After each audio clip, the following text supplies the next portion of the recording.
My romantic cabin getaway with my fiance isn't exactly going as planned. By the cold people. Make sure you go check out his Facebook link at facebook.com/Felix Blackwell Books. That'll be linked in the description as well. My fiance and I are from California, but her family lives in Colorado, and they own a cabin near Pikes Peak way up in the mountains. After visiting them, they recommended that we go stay in the cabin a few days. We are avid hikers and jumped at the opportunity. Colorado is very rich in Native American folk legend. Virtually every place you go to used to belong to an indigenous community, and a few of them who remain keep their traditions and stories alive. Pikes Peak is no different. There are enough stories, and gift shops, to give anyone a sense that the land itself is alive.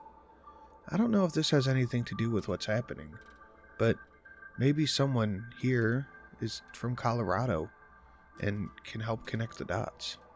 Faye and I are currently at the cabin. It's day 4 and we're planning on leaving today, but things have gotten very strange around here, and it looks like we're going to be here a while longer. We have enough food for the winter and the heater is in stellar order, but the Wi-Fi is just terrible at best, and there's virtually no cell phone reception out here. We feel isolated. I'll try to respond to the comments, but the internet dips out for hours at a time up here. The first weird thing that happened was the snow. There was no snow in the forecast, so we packed light, but on our first night here, just our luck, a blizzard pounded the whole area. My little Corolla is basically just a brick of ice outside. There's no way I'm going to make it the 6-mile drive down the mountain to town. I should just blame myself for trusting Colorado in spring. After a day, Thursday, of lovely hiking and sightseeing, some really unsettling stuff started happening. When we returned to the cabin just before dusk, we found an enormous dreamcatcher dangling from a tree about a dozen yards from the back door. This wasn't the kind that you're imagining, the kind you buy from a novelty shop. This thing was made from twigs and twine, and it was about 3 feet in diameter. Absolutely humongous. Neither Faye nor I were stupid enough to touch it. We're veteran horror movie fans, and we know that's how you get cursed. If the snow melts a bit, I'll get back out there and snap a picture and post it here. That night, while we were eating dinner, we heard a bunch of noises in the woods outside. Twigs crunching, leaves rustling, etc. This wasn't unusual because we saw elk and deer on our hike, but the sounds were slow and purposeful.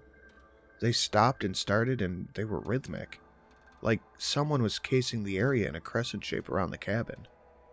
I used my really bright tactical flashlight and looked outside off the porch, but there was nothing. We stayed in all day on Friday, just cuddled, hung out, played some of the board games that we brought, and some of the Super Nintendo games they had in the cabin. Donkey Kong Country 2, I have considered stealing, because it's the greatest game ever made. It snowed again, and after dark, we started hearing more noises. Around 1 a.m., Faye woke me up. She told me that she was hearing voices outside. I strained to listen, and I thought I could make out the sound of a man crying, very far away. But his voice was drowned out by the wind, so I wasn't absolutely sure of what I heard, so we went back to sleep again. But around 4:45 a.m., we heard him distinctly and closer. It sounded like he was calling for help, but he would dip into another language that I've never heard before. We called the ranger station at the bottom of the hill using my cell phone, and they told us that they would get up there to check it out. We never saw him, and I doubt they ever came.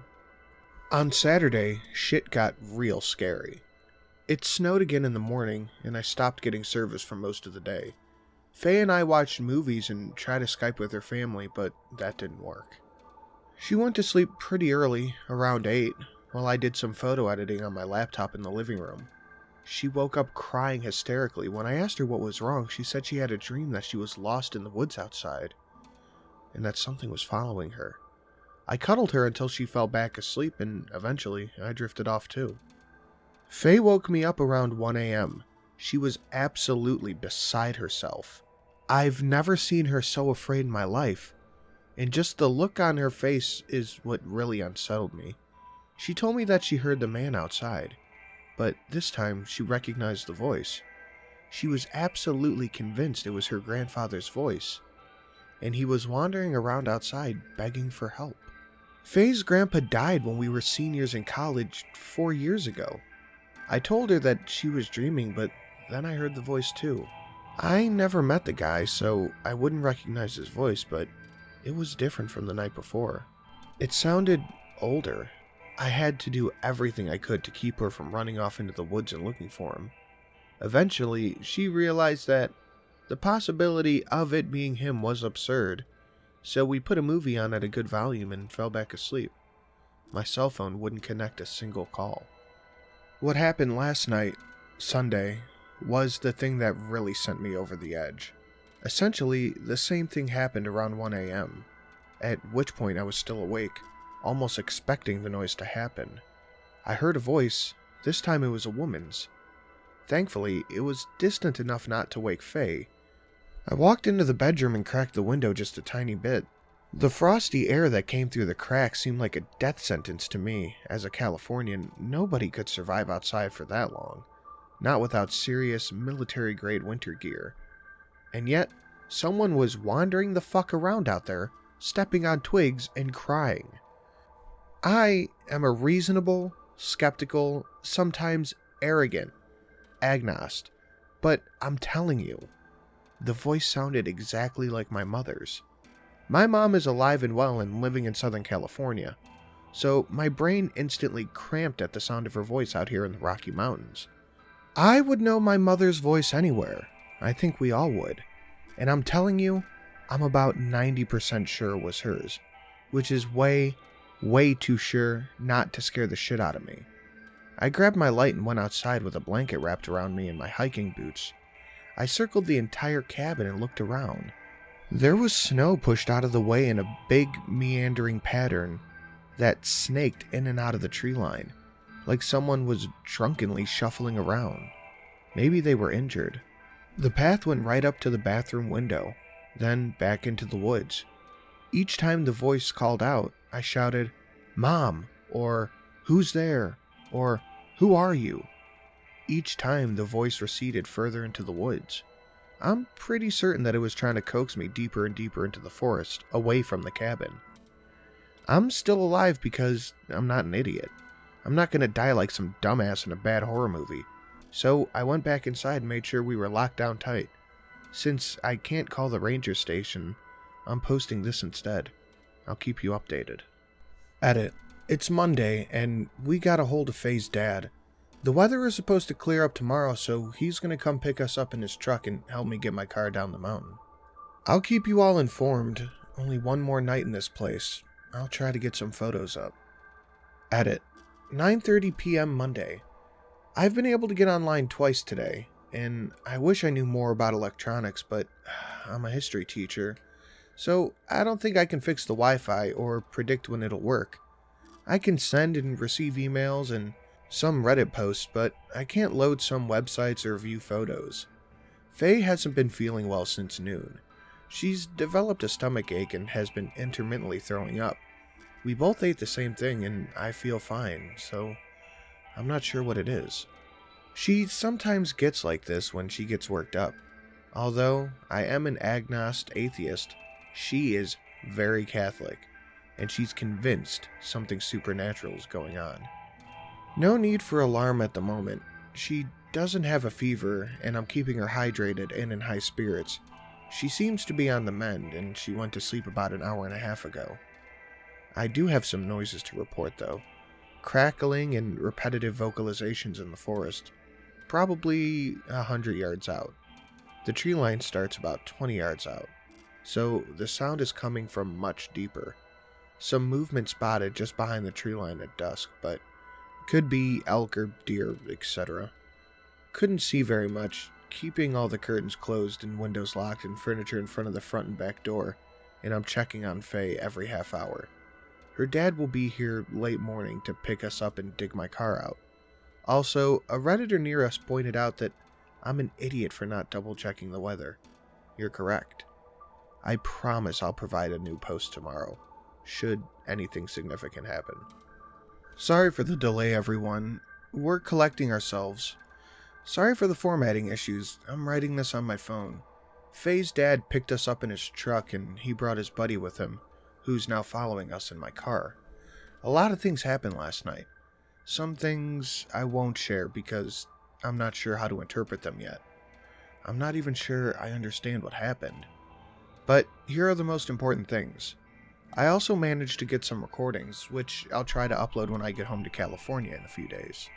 I tried to stay awake last night until 1 a.m. because, over the past few nights, that's the approximate time the noises change from rustling and branches to cracking to voices. I didn't make it. I fell asleep on the couch with my laptop open, waiting for the Wi-Fi to come back. I think that was at about 12:30 a.m. I woke up right around 1:15 to a muffled voice. In my sleepy days, I tried to figure out where it was coming from. I thought it was just outside the living room window, so I sat there quietly trying to make the words out. It was a woman's voice, saying things like, "A few days, it's not mine, I'm not alone, okay." I got up and peeked out the curtain but didn't see anyone. But then the voice said, "It's my parents' house," and I knew the voice was Faye's. As I mentioned earlier, my fiancé has an undiagnosed sleep disorder and has extensive sleep talking and sometimes sleepwalks. She's had pronounced night terrors since she was a little kid. I'll post a story on that someday. I walked into the bedroom to find Faye sleeping on her tummy as usual. She didn't say anything else as I came in. Two things really disturbed me about this situation though. The first is that she appeared to be having a conversation with someone, which is actually quite common for her, but the person she was having a conversation with was interrogating her, asking her questions about herself, me, the cabin. Second, in her sleep, Faye was imitating another voice. It wasn't hers that she was speaking with. She was altering the pitch and tone to sound like a different person. My modus operandi is to not wake her up when she has sleep disturbances. There's a story behind this. Expect that one someday too. Instead, I gently rub her back in her hair, which calms her and puts her back into a restful sleep. I did this for a few minutes, but there was another noise, off in the distance outside. I got up and I walked to the window and listened, and I think this was the first time I really felt scared, that I felt like we were in real danger. It was a child singing in the dark. I couldn't really make out much of what they were saying, but I am certain it was a child, probably aged 6 to 8, trying to sing a song. The snow had abated for a while now, and the stars were notably bright, so I could see all the way to the rim of the forest, about 20-ish yards out. There was a figure standing there, past the first trees facing back to me, looking up at either the moon or the tops of the trees. It stood so still that I convinced myself it was a tree stump or something. In a few minutes, it was no longer visible. My skeptical nature compels me to be reasonable and say that my eyes were playing tricks on me. When I turned around, Faye was sitting straight up in bed, eyes closed.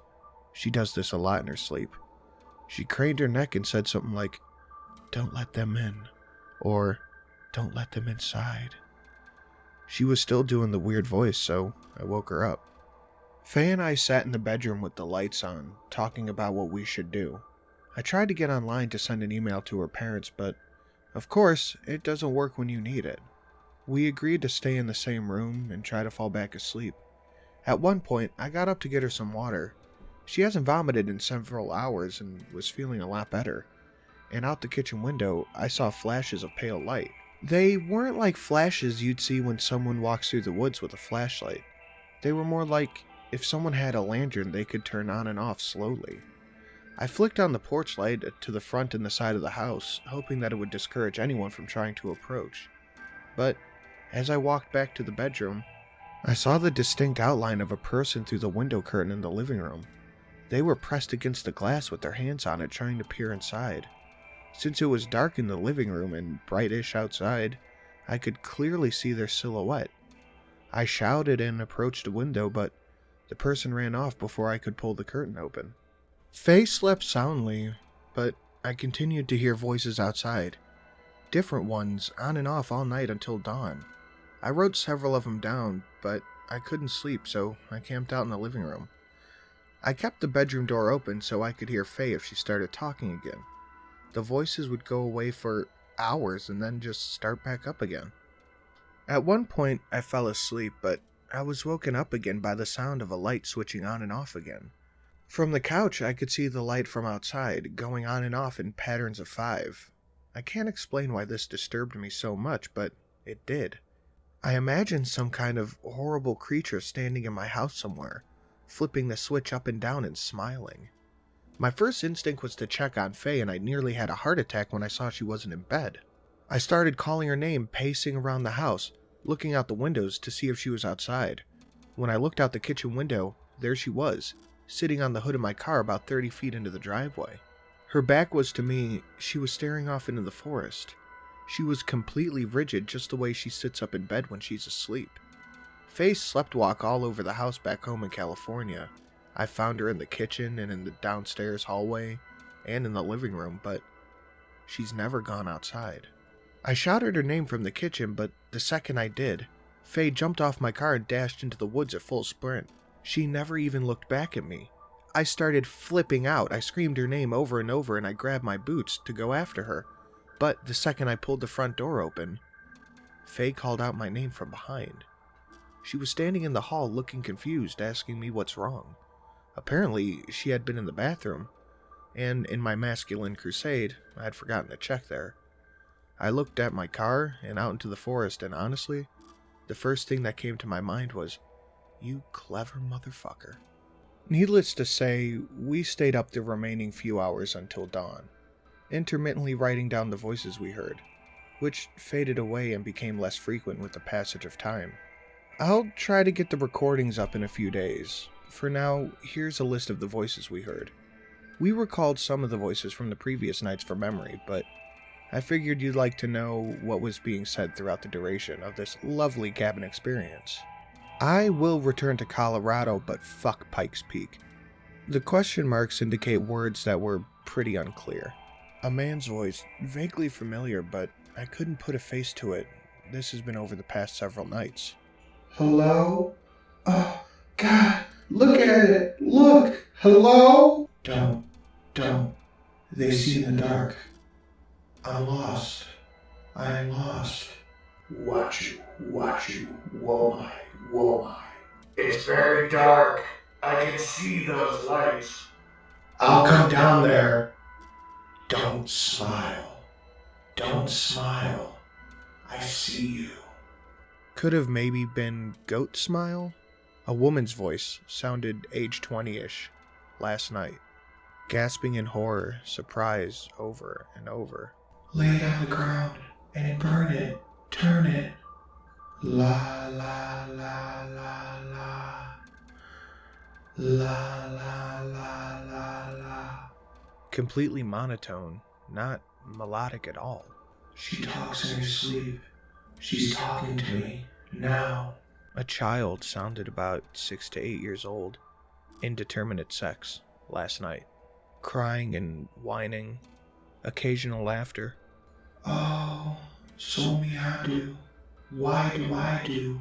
Eat. I am a vacant, naked soul. Meow.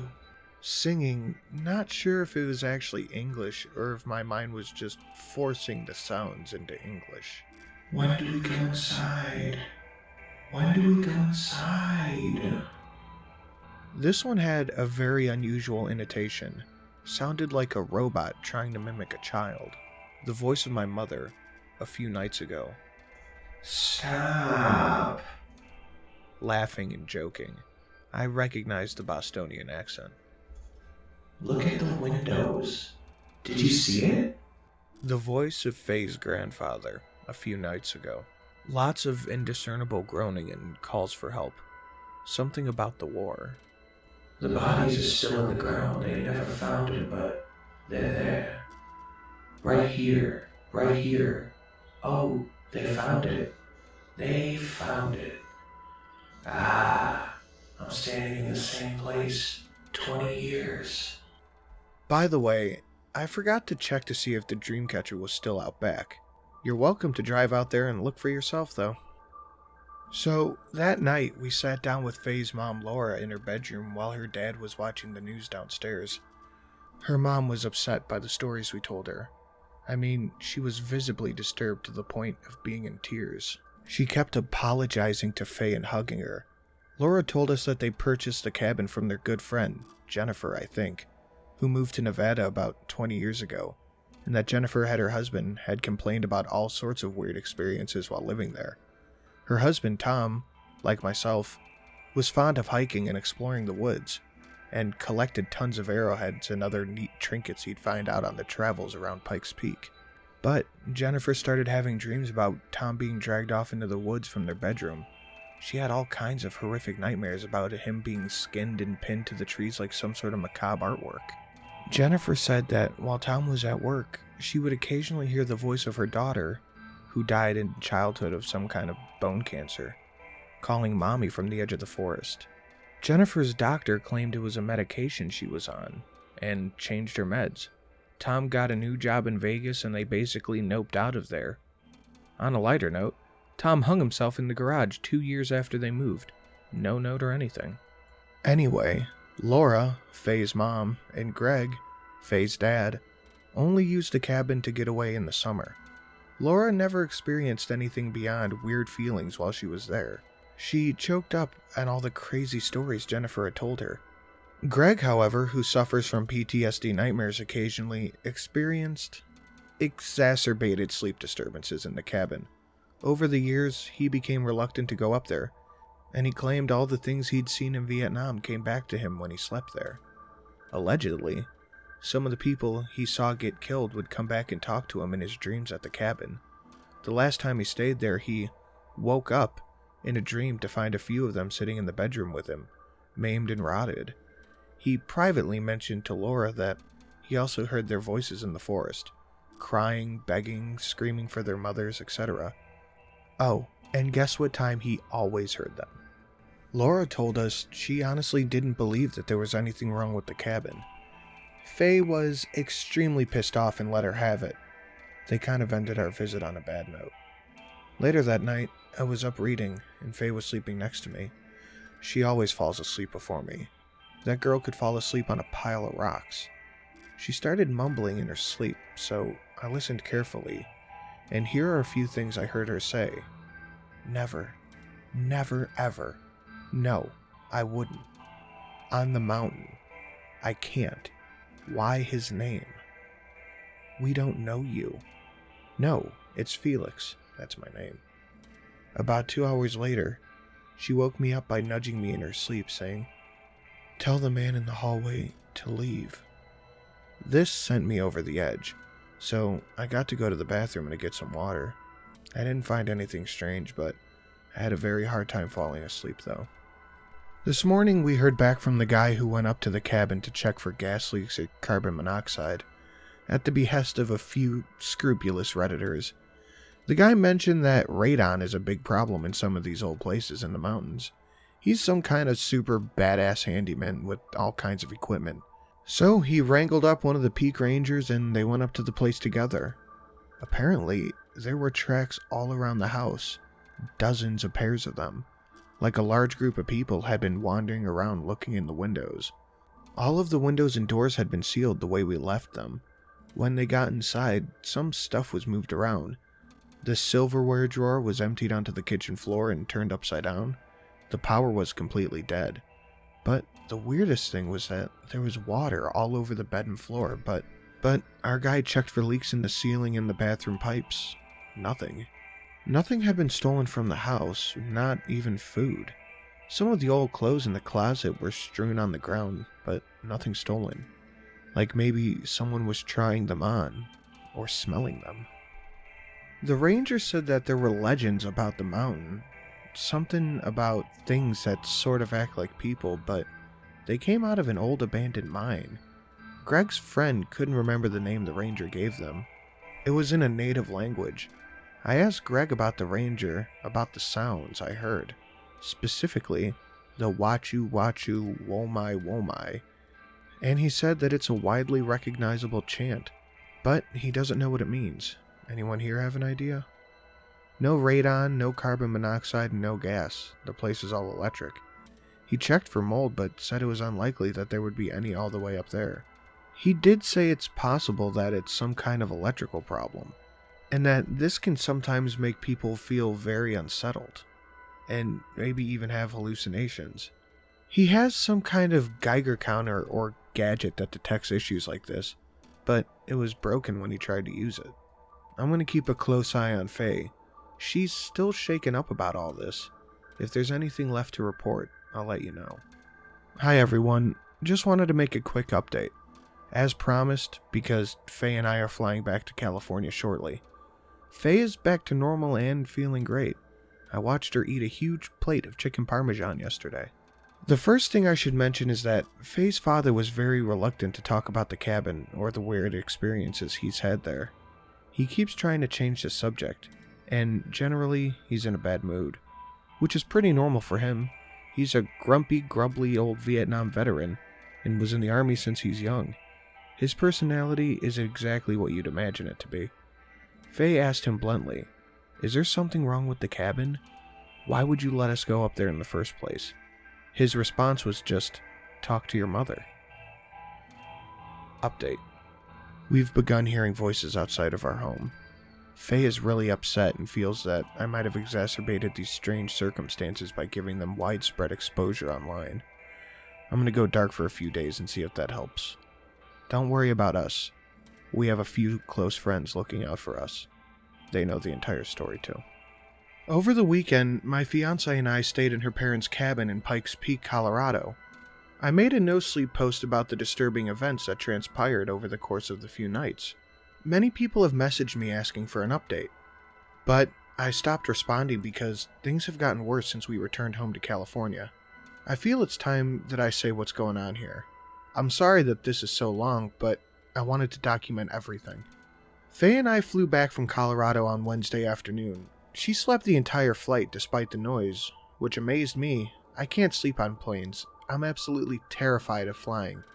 I'd rather stay another night in the cabin. When we got home, I ordered a pizza and she wolfed it down. Her appetite has returned in full force, which is great news. I mentioned this in my original post, but Faye has an undiagnosed sleeping disorder. She has pronounced night terrors, sleep talking, and the occasional sleepwalking. The disorder lies dormant 90% of the time, but it tends to flare up if she's under a lot of stress, like if we're moving, if she's changing jobs, or if a relative dies. I can expect a horrifying night of talking and odd behavior. Needless to say that our experience in the cabin has set Faye on edge. Although she's in high spirits, she's still afraid at night. I am too. That night, after the pizza, she fell asleep on the couch while we watched Wedding Crashers. At around 10 o'clock p.m., the movie ended, and I turned off the TV. As I brought our plates to the kitchen, I passed the stairwell. I heard a faint noise upstairs that sounded like a man sighing. I shrugged it off and woke Faye up. We brushed our teeth and then went to bed. Faye talked in her sleep a lot that night. It started around 1 a.m. I woke up to her calling out, "What did you do?" and "Do you need help?" and laughing. This isn't really unusual for her. She babbled occasionally and said a few funny things. I woke up again around 4 and heard her talking, but this time she was doing something she's never done before. We've been together for almost 5 years, and not once has she ever whispered in her sleep. But now, she was whispering with her back turned to me. For a second, I thought someone was lying on the floor at the edge of the bed talking back to her. This disturbed the shit out of me, so I sat up and leaned over her, trying to listen in the dark. The only thing that I heard her say discernibly was, "Shh." I asked her, "Faye, what are you talking about?" And she didn't reply. I said, "Who are you talking to?" And she replied with a, "Don't," and nudged me. Another unusual thing happened about 5:45 a.m. I woke up to Faye getting back into bed. She hurried into the bedroom from the hall and got back into bed quickly, making zero attempt not to wake me. First of all, Faye does not get up. Ever. She sleeps like a dead horse. Even if she went to the bathroom in the middle of the night, which she never does, The bathroom is not down the hall. It's in our bedroom. I asked her what she was doing the next morning, and then she claimed she had no memory of it. I spent all day Thursday thinking about why Faye was acting weird. I was the one who found the dream catcher and got close to it. I was the one who interacted with the voices at the cabin. Then I remembered something. On our last night in Colorado, at her parents' house, Faye got back into bed around the same time.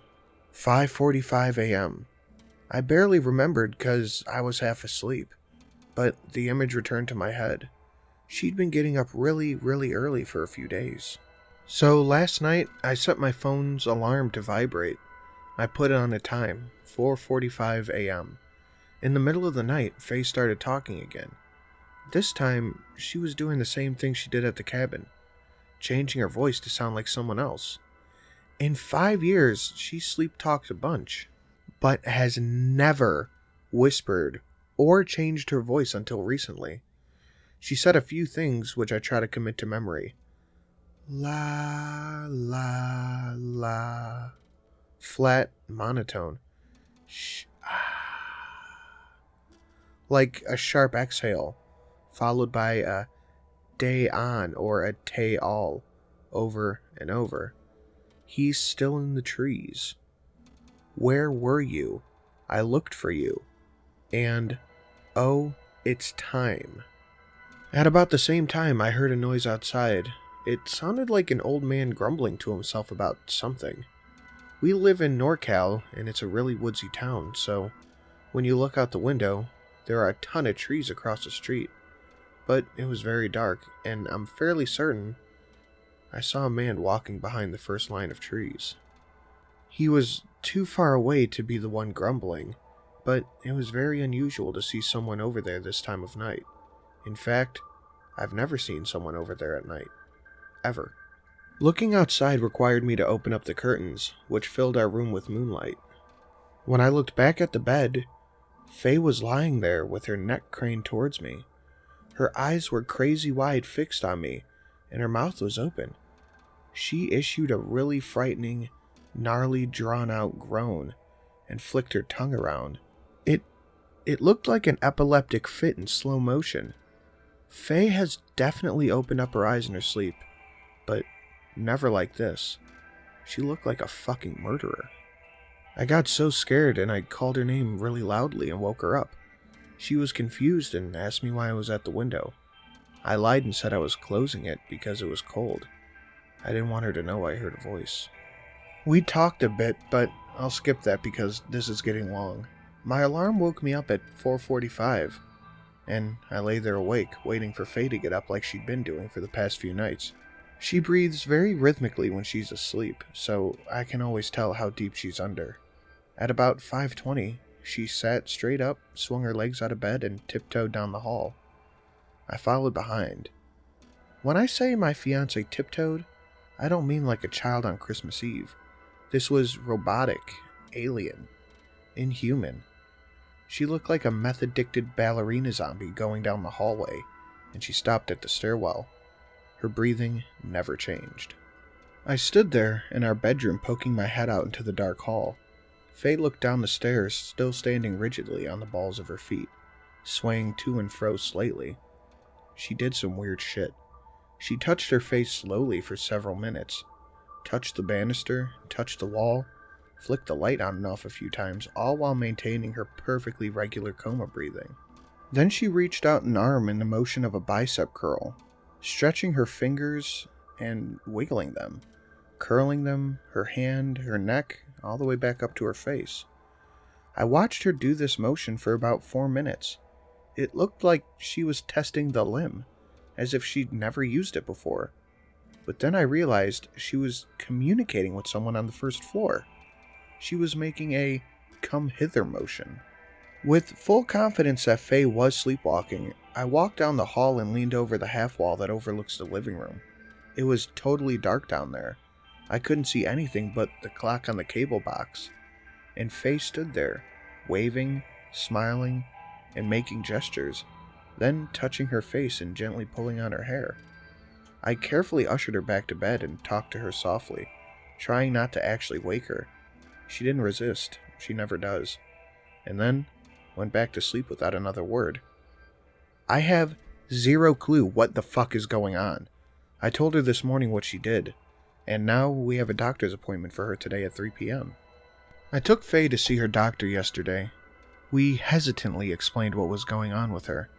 I left out all the paranormal stuff because I didn't want to get put in a ward. She seemed really concerned about Faye. Ordered a blood test, gave her a physical, asked about her diet, drugs, medication, etc. Faye and I are both non-drinkers, non-drug users, and neither of us are on medication. She wants Faye to be evaluated by a psychiatrist next week. For now, she gave her a sedative at night and some anti-anxiety medication. She wants us to go get some fresh air and get out of the house, so we're going on a hike today. A Redditor named Pixie Dix brought up the possibility that the child's voice outside the cabin asking, "When do we go inside? When do we go inside?" might not have been referring to inside the cabin, but rather inside Faye. This really worries me because it corroborates some of the strange behavior she's been exhibiting in her sleep. I contacted the park ranger, who's been pretty sympathetic to our situation. He's going to get in touch with some of the members of his tribe and who have experience with spiritual guidance and medicine. He's convinced that Faye and I attracted the attention of one of the, quote, ones who won't come out of the mine, unquote. Lucky us. More on that later. Some Redditors have recommended that I test Faye to see if it's really her. So, yesterday evening, against my wallet's advice, I took her to our favorite steakhouse. I have only ordered one meal from there. Medium tri-tip, house macaroni and cheese, and a bottle of root beer. Faye only ever orders one meal there too. Barbecue chicken sandwich with mac and cheese and a salad with ranch dressing and a Coke. She drinks Coke only. Her blood is mostly Coca-Cola. Faye took a long time deciding what to order, and ended up ordering a fucking New York strip. I jokingly told her to order for me too, and she said, "I don't know what you want." She also ordered water instead of Coke. Usually we have arguments over how much Coke she drinks, and how I'm trying to get her to hydrate better and just drink water. This was really unsettling to me. At the end of the night, when we were walking back to my car, I kissed her temple and asked if she really liked it when I called her Noodle. She said of course. I've never called her Noodle in my entire life. Her nickname has always been Monkey Toes. Long story. When we got home, she cracked open a Coke and got on Facebook, which was completely normal for her. This really threw me off. One thing that's been on my mind lately is the song the little kid was singing outside the cabin. For those who don't know, in the middle of the night in the cabin in Colorado, we heard a child's voice coming out of the forest, singing an eerie song. I've been catching myself humming it almost every day. Oh, soul me, I do. I asked Faye if it meant anything to her. I sang it to her when we were sitting on the couch. After a few repetitions, she sort of went blank, like she was hypnotized, and just wobbled back and forth ever so slightly for about 8 seconds, then snapped out of it and said, "I don't remember that." Last night is when shit hit the fan. I haven't gotten a full night's sleep in over a week now. It's starting to make me feel over-emotional and crazy. Faye started murmuring in her sleep around 1, as usual. I couldn't understand much of it. She sat up in bed, took the sheets off her legs like she was gonna get up, but I grabbed her arm and asked what she was doing. She said, "Tell them to leave." Her eyes were completely shut. I asked her, Who? Who needs to leave?" She sat there for about 2 minutes, not speaking, just sitting straight up. I asked again and she replied, "There's a man at the door." Then about 10 seconds later, a woman at the bottom of the stairs. Of course, this made every single hair on my body bristle. I got up and went downstairs, turning on every single light as I went, carrying a buck knife with me. Nobody was in our house. I looked in every single room downstairs and even in the backyard. When I got back to the stairwell, I heard someone stomping around upstairs. Someone had turned off the light in the hallway. I stood at the bottom of the stairs, looking up, trying to listen, but the noises stopped. So I walked back up into our bedroom and got into bed. It was likely that Faye had gotten up to go to the bathroom or sleptwalked through the room, and went back to bed. I fell asleep pretty fast but was woken up again a few minutes later. Faye was gone. I heard movement down the hall, so I looked out into it and I saw Faye coming out of the other bedroom. She staggered down the hall towards me, then stopped, turned around, and walked back in the other direction. She did this 7 or 8 times. She was walking in almost the same way as the night before, standing up really high on her toes, her legs totally rigid like they were made of cement, her arms completely limp, flopping back and forth. It was extremely fucking terrifying seeing her move like that. She was totally graceless. It was like someone was testing out a human body for the first time. At that same moment, I heard a noise through the bedroom window and ran over to check, thinking someone was really at the front door. You can see down to the front entryway from our bedroom window. Off in the distance, about 30 yards out, somebody was walking back and forth in the exact same way Faye was. He was humming loudly and intermittently singing. The song sounded like the one that I sang to Faye earlier, the one the child sang outside the cabin. I made this video explaining what happened. Basically, I ran back into the hall and woke Faye up. I brought her downstairs and I opened up the front door to get a better look at the man, but he was gone. Today, at the behest of a few Redditors, I asked Faye if she'd ever been to the cabin before we visited. I don't know why I never thought of this before. She said nothing about it when we stayed there for several nights. She was hesitant to answer me, and eventually admitted that she went out there once when she was 14. Her and her parents went snowshoeing up the mountain. A few hours later, I emailed her mother and asked her the same question. She told me Faye had gone to the cabin multiple times as a child, but stopped going when she went to high school. I can't figure out which one of them is lying to me. Because so many people have questions about Faye, she's agreed to do a filmed interview. If you post questions for her, I'll film her responses and post it in a few days. I haven't told Faye this, but I'm thinking about going back to the cabin and meeting with the ranger. He wants to do some ritual with the dream catcher that we found, if it's still there. And he says he'll bring his friends to try to clean the house and the surrounding area. This will cost me like $500 to fly out there, but if shit gets any worse, it might be worth it. A Redditor sent me a private message telling me to investigate the guest room to see if Faye was doing anything in there. Turns out, she was. She had written the number 5 on the window with her finger. I only saw it because the condensation in this cold afternoon. It's written backwards too, so that someone standing in our backyard could read it. I can't tell you how much all of your support has meant to us over the past few days. Faye feels so good knowing that people are constantly asking about her health, and I feel that a few of your suggestions have literally saved her life. So, thank you, from the bottom of my heart. I don't even know where to begin.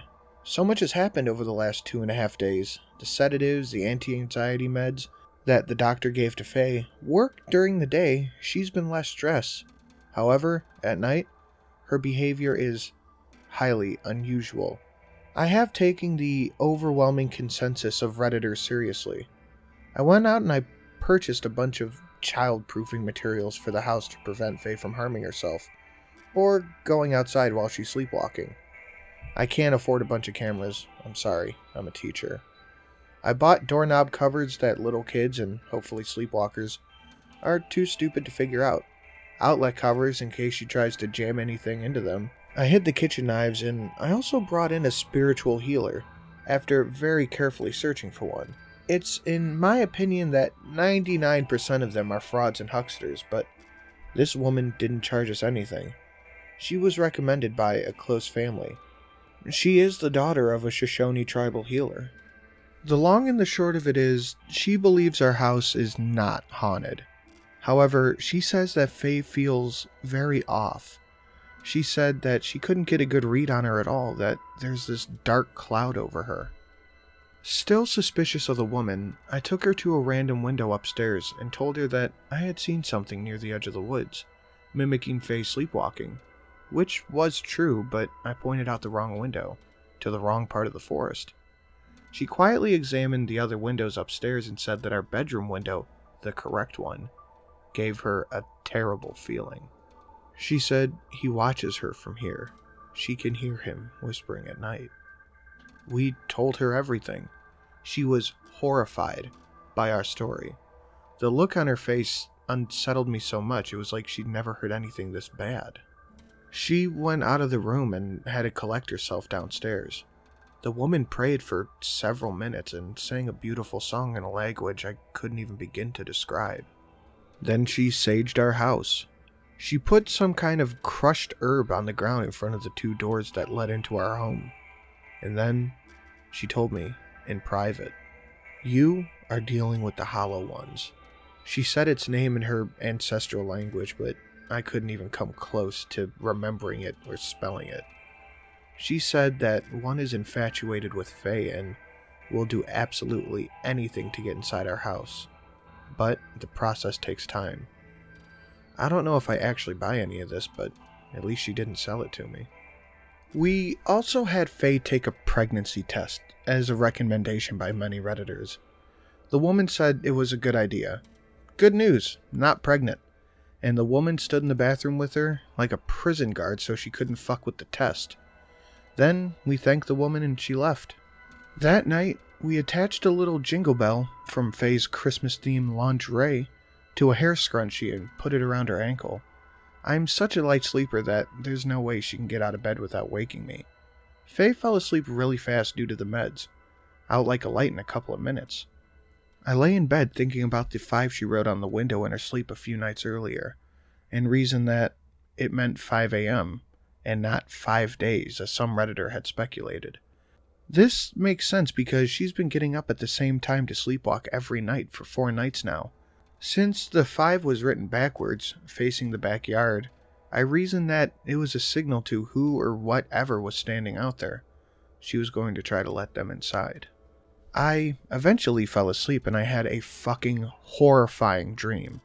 Something came into the house through the sliding glass door to the yard, and walked upstairs and into our bedroom and sat at the edge of our bed, rubbing Faye's foot and staring at us.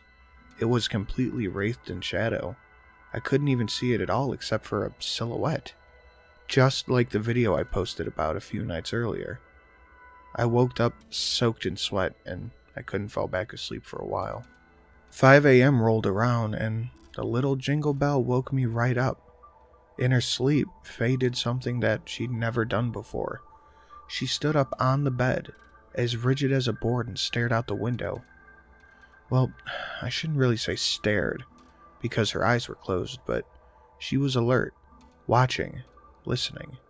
She remained like a statue for at least 5 minutes. I also didn't move. I just watched. Then, she slowly raised her hand and started waving at someone outside. My skin crawled when she did that. She definitely knew someone was there, even with her eyes shut. Faye then stepped off the bed and darted to the bedroom door, trying to get out into the hallway, but the child-proof knob cover stopped her. She couldn't figure it out in her sleep. She did another thing she's never done while sleepwalking. She got extremely angry and started pulling on the cover. She shrieked and growled like a trapped animal. After about 30 seconds of this, she woke herself up. She started crying really hard and told me that in her nightmares, she had seen a man without a face, walking through the halls of our home, whispering her name and looking for her. I sat up and talked with her for an hour, then we went back to sleep. I woke up again around 10 a.m., and Faye was gone. The bedroom window was open. As I walked downstairs, I saw her in the backyard, reading. Every single window in the house was open too, and it was like 55 degrees outside. She told me that the smell of sage made her nauseous and she wanted to get out of the house, but I couldn't smell anything. I suggested we go to a church downtown and speak with a priest. She's Catholic. But she refused, so I had my buddy Kay, who is very, very devout Catholic, come over with some holy water and his crucifix. Apparently Kay told his priest what was going on, and the guy reluctantly blessed the water and told us to call him. Faye was irritated that I'd done all this without her permission, and waited outside while Kay set up a few little crosses and his big crucifix around the house. Faye refused to put any holy water on her, saying, "I'm freezing, don't you dare." She's gonna be super pissed when she finds out I put that shit in her shampoo and conditioner bottles. She was in a really nasty mood all morning, but after we went out to lunch, she was feeling better and agreed to do a filmed interview with some questions from Redditors. While filming, I noticed that she wasn't wearing her engagement ring. I realized that she hadn't been wearing it in several days. I asked her where it was and she said it was in our luggage. We've now only just partially unpacked. Later, when I checked, it wasn't there. I'm worried about this for a few reasons. I'll post a video as soon as she watches it and approves it. She's self-conscious. Expect it within a few days. I finally begun moving some of our photos from the cabin onto my laptop too. I can't bring myself to listen to the voices on the recording yet. Since this is getting overlong, I'll flash forward to last night. I got up at about 1 a.m. to pee, and I knocked the bell scrunchie off the bed. Faye had taken it off and was gone. I got angry and scared at the same time. I found her sitting on the stairs looking down into the dark, spreading her arms open like she was trying to get a child to climb the staircase for its first time. She was smiling with her eyes closed. As I usually do, I got her up and walked her back into bed. Then I laid down next to her. She leaned over and with her eyes still closed said, "They're gonna kill you." And then she licked my face. I called her parents today to arrange a flight back to Colorado. They're paying for it. Her mom, Laura, admitted to me that something happened to Faye as a child at the cabin. That's where her sleep disturbances started, when she was 5. I've had enough, and they can tell. They spoke with the ranger at Pikes Peak again, and he's arranging to meet me with some of his friends from the tribe who knows the entire history of the area, and all of the hauntings that other visitors have reported. Faye will be staying with my 2 best friends, R, J, and J's fiancé, A. I've known all 3 of them since high school, and they're completely informed about the events. They will guard her with their lives. In short, I'm going back to the cabin, alone. I'll update soon, but no matter what happens, I'm not gonna drag this out any further on No Sleep. I've polluted this place enough with my problems. Edit. Folks, I won't be at the cabin alone. I'm meeting the ranger and his friends there. His 2 friends are from its tribe, nation, sorry, I don't know the correct terminology, and they're healers. They all know Pikes Peak and the ongoing situation. I'm not going out easy. Update. Dropped Faye off at my friend's place. They'll take care of her. Heading to the airport now, no idea when I'll get back on, if I'm not too tired after landing. Update 4:26, midnight, Colorado. I'm at Faye's parents, exhausted. Talked to her parents extensively. Got word from my friends. Faye started feeling really ill and wanted to go home. They've moved the whole posse over to our house, which has been saged, blessed, protected, and covered in holy water and crucifixes. She is allegedly doing much better now.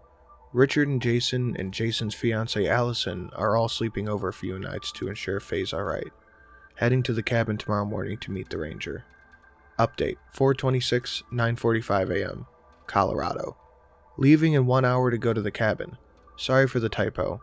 I said the 27th on accident. Update 4:26, 5:15 p.m.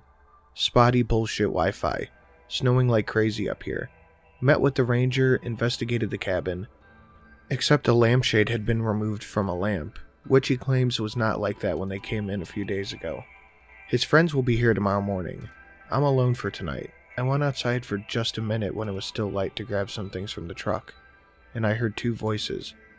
Making short videos on my phone. I'll try to upload. Update 4:27, 9:12 p.m. So much has gone down. I am terrified and sleep deprived. I'm writing a huge post now, and with everything that's happened, I'll post it tomorrow morning, because I know I can't finish it tonight. I'm going to fall asleep in my chair. Sorry to keep you waiting. It's been a really interesting few days. I have so much to say, so I'm gonna be terse. Sorry it's taken so long to report. I really am trying. All of your questions and analysis of these events have really helped us through this struggle. Some of your observations are what brought me back here to Colorado. I landed in Denver International Airport 2 nights ago and stayed with Faye's parents in Arvida. While there, we all sat down and I basically forced them to tell me what was going on. A Redditor pointed out that Laura, Faye's mom, appeared to be lying or hiding something. Another Redditor asked me if Faye had ever been to the cabin before. Since her family owned it for almost 3 decades, I never even thought of this. When I asked Faye, she said no, and her parents just used it for a getaway a couple times a year. Faye's mom told me she had been multiple times since she was little. This time, Faye's parents told me a different story. They claimed this was the truth. Faye had been to the cabin as a toddler a few times. When she was 5, something happened to her. While Greg, Faye's dad, and Faye were outside playing in the snow, Faye wandered off to the edge of the forest to look in. She was following a voice. Greg was building a snowman and keeping his eye on her. They were only a few dozen yards apart. Allegedly, Greg heard Faye talking and answering questions, but he couldn't hear anyone else talking. He started walking towards her to bring her back, and then he heard her say, "Faye, no, it's Faye. I can't see you." A moment later, little Faye began shrieking and crying. She went stiff as a board, and Greg had to pick her up and haul her back inside. She was almost catatonic and would go through bouts of total silence or inconsolable hysterics for hours. Until Greg and Laura decided to go back down the mountain and take her to the hospital. Greg claims he never saw anyone in the woods and never heard anyone speaking to Faye. The doctor said she had an epileptic seizure, and to this day, Faye does not remember ever going to the cabin. When I took her, she acted like she was seeing it for the first time. I believe that if Faye did remember being traumatized as a child, she would never want to go back. So, I think she's really blocked out the whole experience. When we visited it a week ago, she thought it was her first time going. In Laura and Greg's subsequent visits without Faye, Greg experienced terrible nightmares in which dead people entered the bedroom and sat on the ground and bed, watching him sleep. In the morning, Greg let me borrow his truck but refused to go to the cabin with me. He told me when I left, "We let you kids go up there because we honestly wanted to believe that there was nothing wrong with the place." They used us to validate their denial, but I don't hold them responsible. I'd have never believed that if I was them. Dreams and a frightened child do not a haunting make. I arrived in Pikes Peak around 1 p.m. yesterday, and the ranger met me at the cabin. We investigated the place and didn't find anything unusual, except for a single lampshade that had been removed from one of the lamps and placed on the couch. We checked all the nearby woods, and I was kind of surprised to discover that the creepy, enormous dream catcher was still there. The ranger told me he did not recognize it, but it was something that his people made. He told me not to mess with it until his friends showed up, and he told me he'd return with them in the morning and left. That night, some shit happened. Greg told me that he'd hidden a .357 Magnum in the closet, so I retrieved it in a really dope-ass purple bathrobe and felt a little better. Don't worry, I know how to shoot and how to keep it safe. Right around sunset, I walked out to Greg's truck to grab a few things I neglected to bring in earlier, and I heard 2 distinct voices talking in the woods. It was snowing like crazy, and the wind was howling, but above the storm, I heard a gruff masculine voice and a younger adolescent male voice. They were both yammering incomprehensible gibberish from 2 different places. I hurried back inside and locked the door. The stuff they were saying was pure madness. It made no sense. Put them up in the trees. Up there in the trees. Ah, take and take. Walk on down there. Go ahead. I just sat there and imagined psychotic cannibals jabbering with their tongues hanging out and their eyes rolled back in their skulls. I figured they'd come out as soon as it was dark. I tried to reach out to Faye back home, but my phone wouldn't get any reception in the cabin. The storm was way too strong. I tried playing some video games on the SNES, but I was too distracted by the sounds outside. Every single noise the blizzard produced caught my ear. So, my imagination manifested all kinds of horrifying creatures slinking around out there in the dark. Finally, when I went to bed, the wind died down a bit, and I heard a few more voices. There was a distant, high-pitched voice that echoed across the entire mountain, and there was a child saying something like, "Put me down in the hole," and "It's so deep, you can crawl forever." But his voice sort of glitched. It suddenly became deeper, as though a grown man was doing an impression of a little kid. I also heard some kind of hacking, vomiting, and crying, begging for help. I didn't fall for any of it. I'm 28 years old, and this is the most afraid I've ever been in my entire life. Even with Faye walking around like a fleshy marionette calling out to the presence dark of our own home, around this time I was getting into bed, approximately 12:45 a.m., and there was a gentle tapping sound on the window in the living room. It was soft, like a neighbor who was reluctant to bother me. I stood there in the bedroom with the door open, holding my breath, trying to figure out if I'd imagined it. Then I heard it again. So I crept down the short hall and peeked around the corner, just in time to see a shadowy figure walk past the windows toward the front door. With the curtains drawn, I couldn't make out anything but a big shadow. Then it knocked on the door. It was a gentle knock. A man's voice called out softly, "Hello?" I just listened and tried to keep silent. Eventually he knocked again and said, "Hello? I need to speak with you." He was speaking through clenched teeth. He was either extremely cold or extremely angry. I carefully stepped back through the bedroom door to grab the gun, but this goddamn place is so old the doors creak. I barely tapped the bedroom door as I passed and it squealed like a dying pig. The man outside said, just above a whisper, "I know you're there." For a moment, in my lethargy, I considered the possibility that it was one of the ranger's friends, or maybe someone who lived on the mountain. I was never going to open the door, but stupidly, I figured talking to it couldn't hurt. I say it because I immediately stopped believing that this thing was a human being on the other side of the door, the moment I opened my mouth. I said, "Who the fuck is it?" as assertively as I could.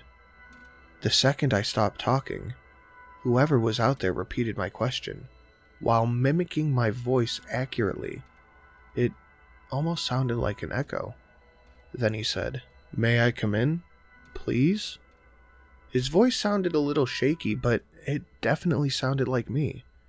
Unnervingly similar to me. But he was still clenching his teeth, so I could hear a difference. I pointed a gun at the door. It was dark in the house, so he couldn't see what I was doing, even through the curtain. And I said, "If you don't get the fuck out of here right now, I'm gonna blow you in half." For those of you who don't know what a 357 can do to a person, a slug in the chest essentially makes you into a human milkshake, and that's after passing through 2 inches of oak door.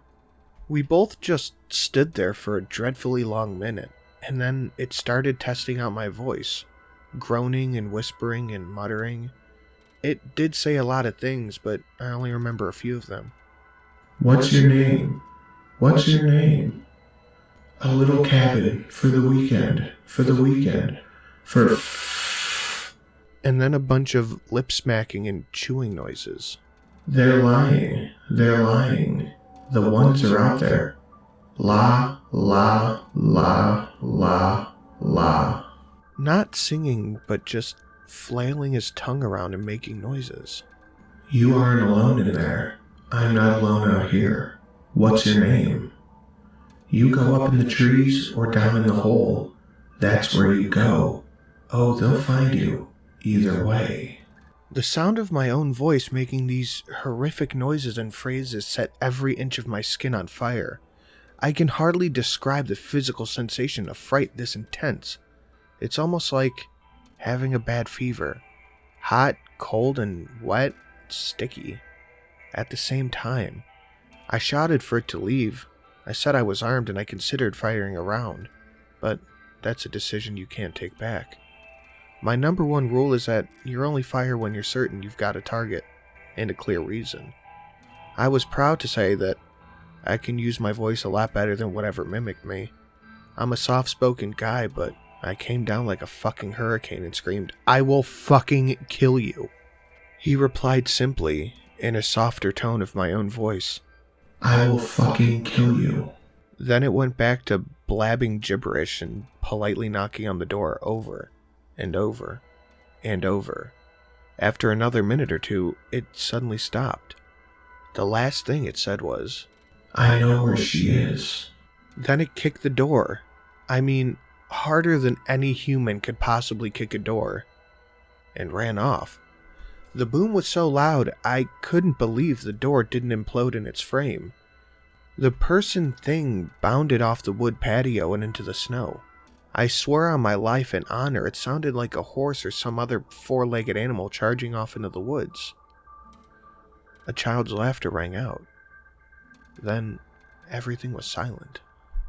Needless to say, I remained in a cat-like state of delirious paranoia for the rest of the night.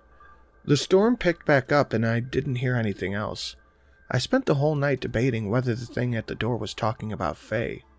I tried to convince myself that it was just yammering more nonsense like all the voices I've heard up here, but the way it spoke that sentence haunts me even now as I write this. Its voice, my voice, was purposeful and restrained. It chose its words carefully. It knew exactly what to say. I've been thinking a lot about what some Redditors had to say about Faye being a doppelganger. When I first saw the nude woman on my car, I thought it was a trick to lure me into the woods, where the voices lie. I thought the real Faye had stopped me from leaving the cabin, but many of you have pointed out that the reverse could be entirely possible, given how the Faye I took home to California is behaving, given how she failed all of my tests, and given how her engagement ring has been missing since we got home. So I sat there for hours, considering whether or not I should go out into the woods during the broad daylight to search for my fiancée. Of course it's a stupid idea, but now I understand why people in horror movies do idiotic things. If I'm not looking for her, or for answers, why am I here? I need to know what I saw that day in the driveway. I need to know if there's many voices or just one. I need to know how to get all of this back to normal. I listened to music on my iPod and desperately tried to distract myself by reading news articles online until daybreak. Most of them wouldn't load because the gods of the internet have cursed this cabin.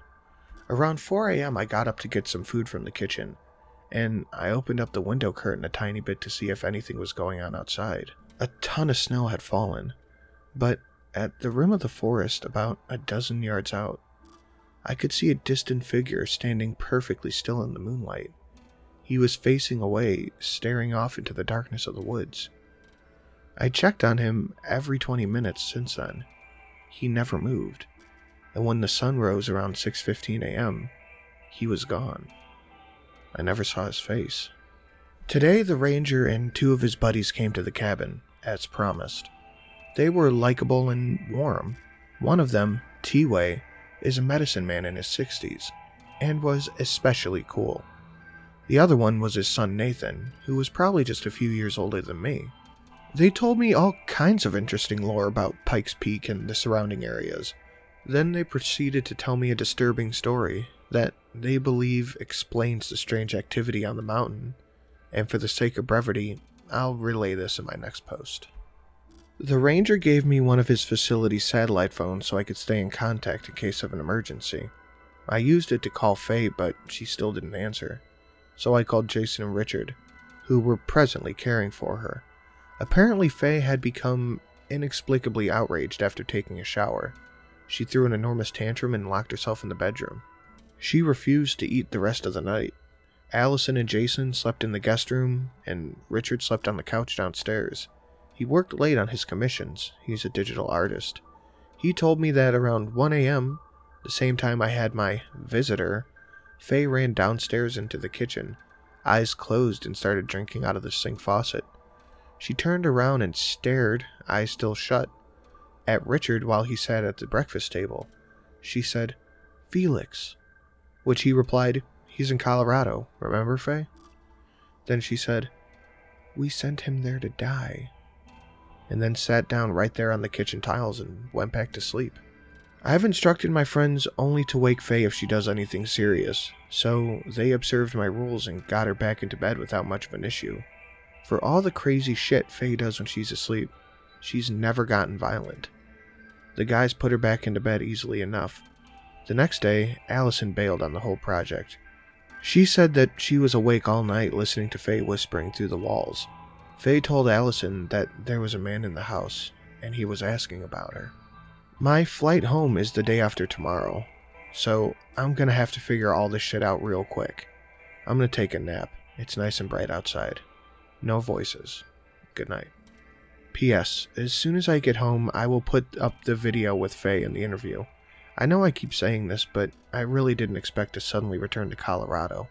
I swear I'll put it up. And then, that will be the end of it. I resent myself for turning this into such a long and ridiculous blog post of my experiences. T-Way is an incredible storyteller. He told me that Pikes Peak and the surrounding areas was inhabited by the Ute, Manitou, Pueblo, and Anasazi, and other Native American groups at various times. In the 1860s, when the gold rush was in full swing, many Indians were violently displaced because of the mining operations here. They were torn apart from their sacred lands, which was catastrophic to their culture. T-Way stressed that, historically, Americans have not understood the significance of the land to Native Americans. And this is critical to understanding the supernatural presence on the mountain. The major world religions like Christianity, Hinduism, and Islam are universal. They can be practiced anywhere. You can pick up your whole life and move to Kentucky or Scotland or Istanbul, and you'll still be whatever religion you are. Your God still hears your prayers. He still intervenes in your life. But Native Americans practice land-based religions. The land they inhabit is part of their creation story.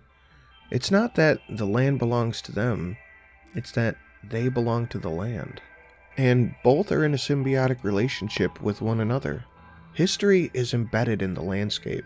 A person is reminded of specific lessons and wisdoms when they see the land. A mouth of a river has a story attached to it. That fallen tree has a story attached to it. A battle won here, a chief died there. Peace was made between the tribes with a feast here. When a native group is forced out of their homeland, they lose their history. And what's worse, they leave behind the places where their dead are buried. And since the dead are bound to that place, the Indians who left no longer have a spiritual connection to their ancestors, and thus to their gods. Their medicine and the magic no longer works. They forget the names of sacred places. As the names in history and wisdom are forgotten, the tribe's spiritual powers evaporate. T-Way said that when Pikes Peak was taken, a group of disgruntled Utes descended on the miners and slaughtered a bunch of them. Because of the complex network of alliances and peace treaties, the Utes were punished by another tribe. They dug holes in the ground and slit the Ute's throat, then buried them upside down in the holes with their legs sticking out of the ground so that the wolves would feast on their calves. That was supposed to be the end of it, but then something else happened. Legend says that those dead Utes arose from the tainted ground one night. Because the flesh was flayed from the hips down, they looked like walking skeletons. They hobbled into the Arafaro camps and took the women and children back up the mountain, then forced them deep into the mines, never to leave again. The howls of women and children have been reported on the mountain for over 100 years now. The Utes and Arafaro engaged in blood feuds, sometimes called mourning wars, for years over this. They exchanged curses, executed, skinned, and tortured each other. They stained the once sacred earth on Pikes Peak with rivers of blood. I was pretty mortified by the story. I just kind of sat there with the ranger while T-Way and Nathan blessed the cabin. They burned sage and tobacco inside and outside and then used crushed herb dust to cover their hands. They made a handprint on every window and drew small symbols and ash on the top of the door frames inside and outside. They gave me bundled sage, cedarwood, and hawthorn and told me to burn it if anyone tried to get inside. It drives the bad spirits insane. Then they provided me with small pouches filled with herbs and blessed objects to wear around my neck and in my pockets whenever I want to go outside. Nathan gave me a totem that he wears around his neck and told me to give it to Faye. Then they sang a really incredible chant in their language. It lasted about 15 minutes. I was blown away. I fucking love these guys. Then we went outside. I showed them the dream catcher. They told me that they've never seen anything like it.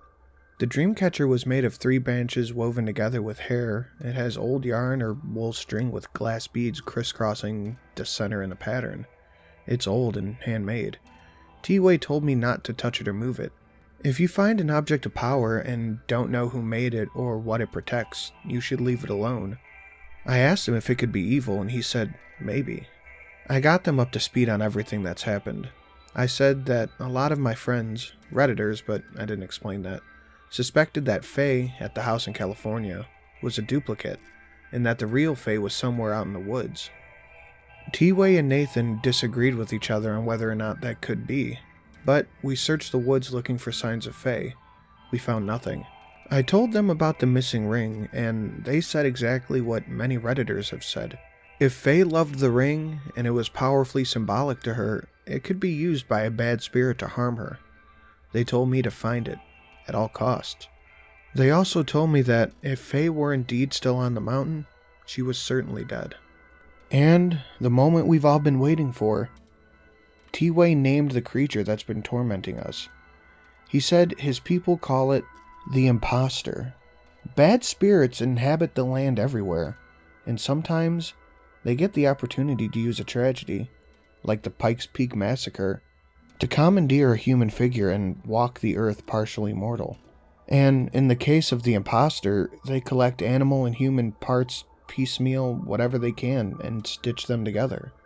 That's why they walk strangely, vocalize strangely, and why they never show their faces or come out during the day. They can't pass for human. I asked T-Way why I always see someone facing away from me at the edge of the forest.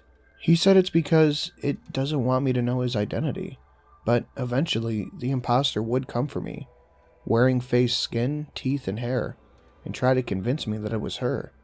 I asked him what he want. He said nobody knows. Try to pronounce the real name. He also told me that there's power in names, as many Redditors have stated, and that I should not speak its name, especially not to it, because it could provoke it. Of the voices I was hearing in the forest every night, T-Way said they practice what they hear for decades. It makes it easier for them to hunt. T-Way, Nathan, and the ranger left at sunset. I spent the rest of the evening thinking about all of this, and I think I've got a lot of things figured out. Around 9 p.m., something disturbing happened.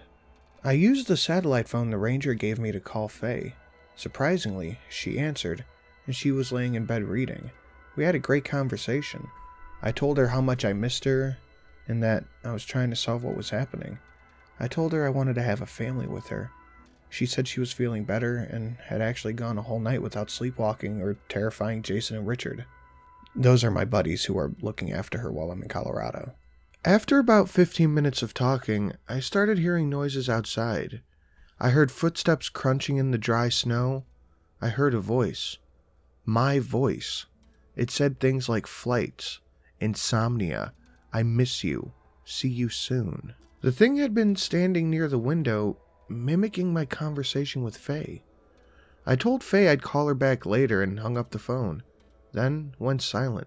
The thing kept wandering around the cabin trying to figure out if I'd moved, and it kept mumbling and repeating the last few phrases as it went.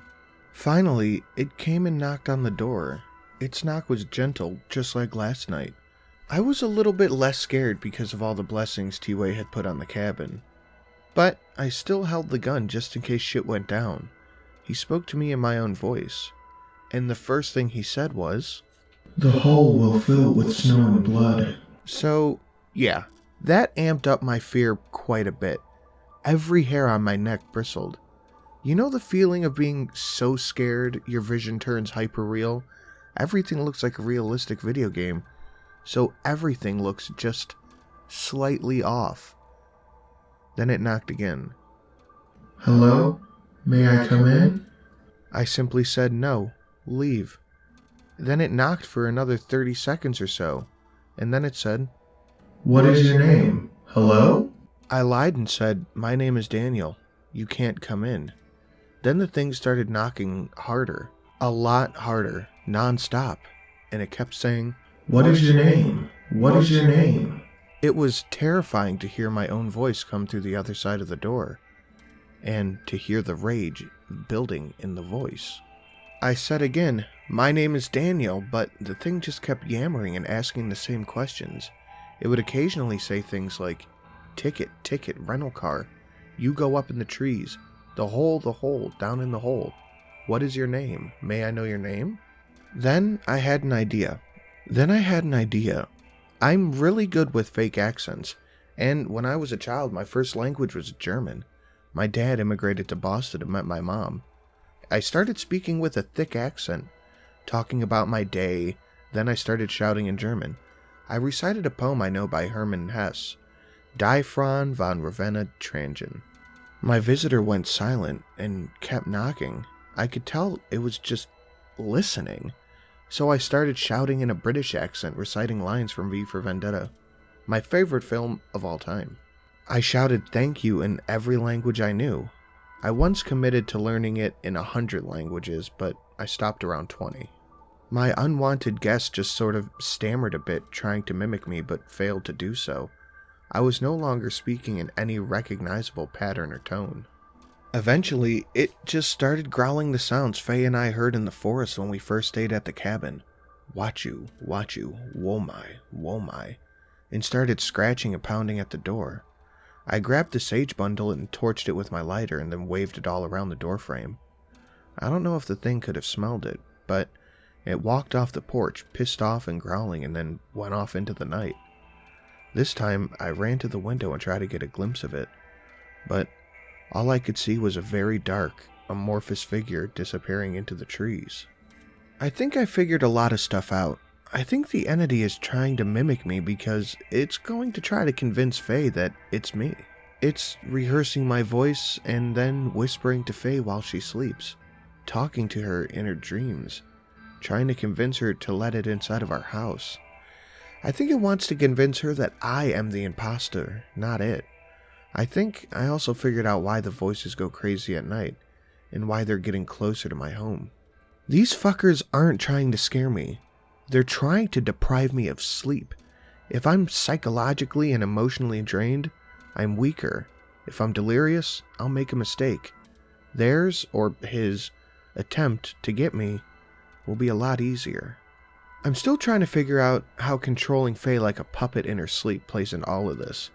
I know what I saw. There was a man standing outside of our house, walking in the exact same creepy way Faye was sleepwalking, at the exact same time.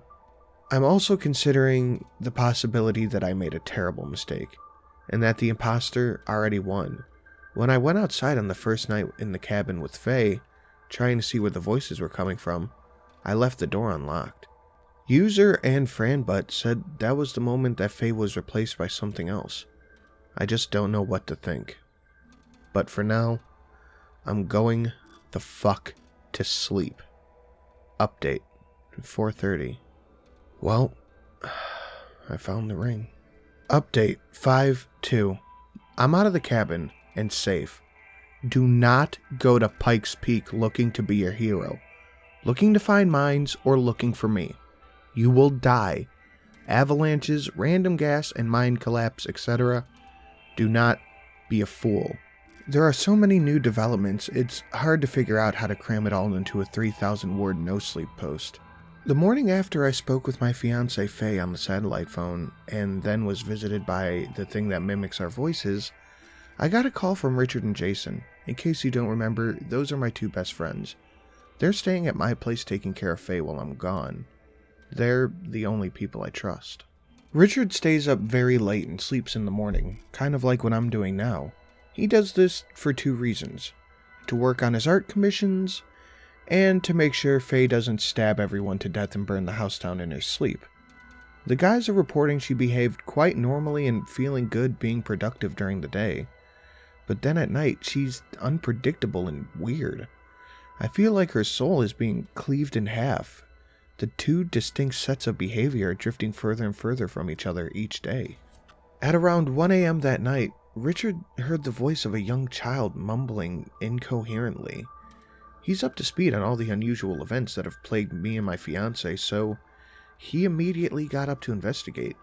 He looked out the kitchen window, which faces the same part of the forest where I saw the man, mimicking Faye's sleepwalking movements. Richard didn't find anything, so he walked a circle around the house and then realized that the noise was coming from our bedroom window. He went inside and woke Jason up. They stood outside the bedroom door, listening. They claimed they heard the distinct voice of a child whispering and softly singing. I bet you can guess which song. Oh, soul me I do, I'm a naked soul, me I do. The same song Faye and I heard outside the cabin on our second night, sung in a child's voice. Both of these dudes are super ripped climbing enthusiasts, and they said they had never been more creeped out in their entire lives. Jason knocked on the door and said, "Faye, who's in there?" And he promptly heard a child go, "Shh," and whispered something inaudible. Richard pushed the door open and Faye was standing in the corner of the room, in the dark, facing a wall. She was standing up on her toes and dragging her hands and nails down the wall, talking to herself. With her back turned to the guy, she said, "Oh, their skin is so perfect. Which one? Which one? Put him down in the hole." Richard saw something out the window and hurried over to it. Jason stepped inside the room and reached out to put a hand on Faye's shoulder, but she whirled around quickly and covered her face with her hands. Her eyes were open, which is unusual for her when she sleepwalks. Then, and in these exact words Jason used, she started speaking in the voice of a little kid. She made whining and crying sounds, rocked back and forth on her feet, cradling her arms as though she held a child. Then she turned around and started scratching the walls again, still whispering in a kid's voice. She said things like, "It's Faye, I can't see you. Are you up in the trees or down in the hole?" And then she started singing again. Richard ran down the stairs and out the front door, barreling towards the tree line. From the window, he had seen a small child walking on its tippy toes, flailing its arms in the air. On the phone, he told me he could hear it singing while he watched it from the window. When Richard got about 20 yards from the kid, it took off running on the balls of its feet, heading straight towards the trees. Richard stayed in pursuit, but after it went into the woods, it got too dark to follow. He lost the kid after a few moments. He wandered around for a few minutes, searching the area, and eventually he heard the voice of an adult male. Rich says he walked a few steps deeper into the grove and he saw a huge man standing about 30 feet away, completely naked, looking up into the trees. He said there were lacerations and pockmarks all over his body. Now, Richard is about 6'1", 110, and bulky, muscular, and he said this dude was way bigger than him. He said the man stood perfectly still for a few seconds, then started rolling his head and cracking his neck loudly, and started making a gurgling, mumbling noise. I guess Rich was paralyzed with fear because he claims he stood there for an entire minute before running the hell back to the house. As he turned around to get out of there, the man let out a long, "Hello." As he did, the voice transformed. It became my voice. Rich said the thing was in the woods calling out for several minutes as he fled, wailing, "Please help me," and "They're gonna kill me tonight." Jason said that he did not hear or see anything out the window, only that Richard came running back inside, ghost white with terror. He said Richard actually cried. While they talked in the living room, Faye sat at the top of the stairs, just watching, wide awake, with a little smile on her face. The next morning, they took Faye to her psychiatric appointment, the first she's ever had, and I'll hopefully hear back on that soon. It kills me knowing I'm not with her right now. I'm still stuck at Pikes Peak. It's like this place doesn't want me to leave. The ranger stations shut down the entire network on the mountain because of a huge blizzard that rolled in. There are avalanche warnings. My road out here is completely iced over, and one part of it has a snow collapse mini avalanche. Shut up, I'm from California where God pays attention. And I'm in contact with the ranger. His name is Greg, just like Faye's dad. That's why I avoid referring to him by name in these updates. I missed my flight, but thankfully they gave me a voucher. Now I can just roll into the airport whenever I can. I have enough food to feed an army, and the electricity up here is surprisingly reliable, so I'm warm. The Wi-Fi dips out for 5 to 10 hours at a time, though. I'm working on Donkey Kong Country 2 and The Secret of Mana on the SNES.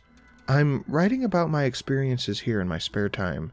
I also slipped on the icy porch steps and fell on my side.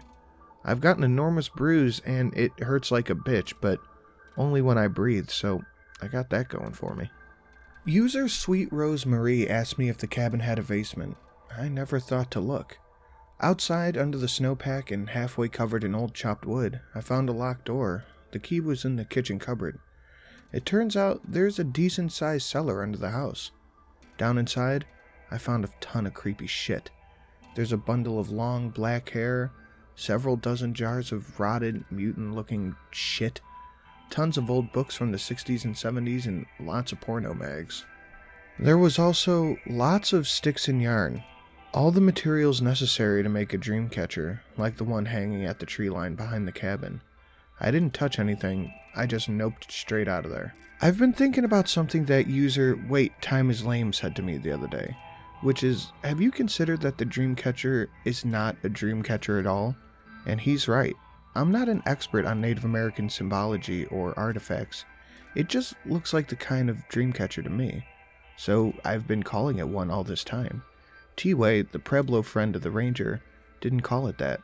He said, just leave it alone. I'm wondering if that thing attracts the imposter instead of keeping it away. It could mark the house. I kind of want to move it for one night and see what happens. After all, T-Way blessed the entire cabin, so I feel quite safe. And I have a .357 Magnum in case leaves don't protect me. At about 9:30 a.m., there was a knock on the door. I grabbed the gun, suspecting another encounter with the imposter. It was lightly snowing and gloomy, so I figured the sun was blocked out enough that the creature would be willing to come out of the woods. But then I heard familiar voices, talking cheerfully. I looked out the window and, to my total surprise, it was T-Way and his son Nathan. These badass motherfuckers hiked up from the ranger station in the snow to check on me. I let them in and made them tea. I cannot tell you how happy I was to see them. T-Way brought me his own dream catcher. It was one he made specifically for me, and he told me I should hang it beside the creepy one. It was colorful and ornate. I could tell he spent a lot of time on it. It even had 2 beautiful hawk feathers dangling off of it, which Nathan says represents freedom and unboundedness. He reiterated the importance of finding the engagement ring Faye had lost, and then he blessed the house again. I tried to get them to stay longer, but they had to get back down the mountain before the snow picked up, and he told me I should come with him. We all knew that I wouldn't. If I did leave with them, I'd be leaving Greg's truck, and I'd never find what I came back for. I said goodbye and T-Way hugged me. I wish this guy was my grandpa. I took a nap after they left. I figured how to sleep without being interrupted by the goddamn voices in the forest. From 6 a.m. to 3 p.m. It's pretty quiet outside. So I nap on and off. But something really bad happened this time. I woke up opening the bathroom window. I've never sleptwalked before in my entire life. Faye's been sleeping next to me for 5 years. She says I don't move. I don't speak. I don't snore. I don't even steal sheets. I'm one of the most polite bed buddies on earth. But when I came to, I was standing next to the toilet, both hands prying the frozen window open. It was about 2 inches up, and the freezing cold wind on my fingers is what woke me up. I slammed it and I checked all the other windows, ensuring that they were locked and sealed tight. Then I went back to bed, dragging one of the living room chairs into the bedroom with me, and propped it up against the door, so that I'd knock it over if I got up again. This did not work. At around 1 p.m., I woke up standing in front of the front door. I found myself pulling it open. The loud groans it issued is what snapped me out of my stupor. I slammed the door shut and looked out the window next to it, praying there was nothing waiting for me at the tree line. I saw nothing. Then I remembered I had a dream. Images of a huge hole carved out of the mountain surfaced in my mind. Snow and branches were caked all around the mouth of the entrance, and an impossible yawning blackness emanated from within.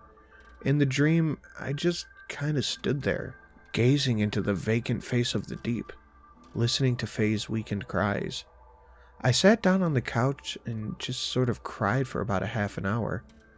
I thought about what our lives had become, and how bad I missed her.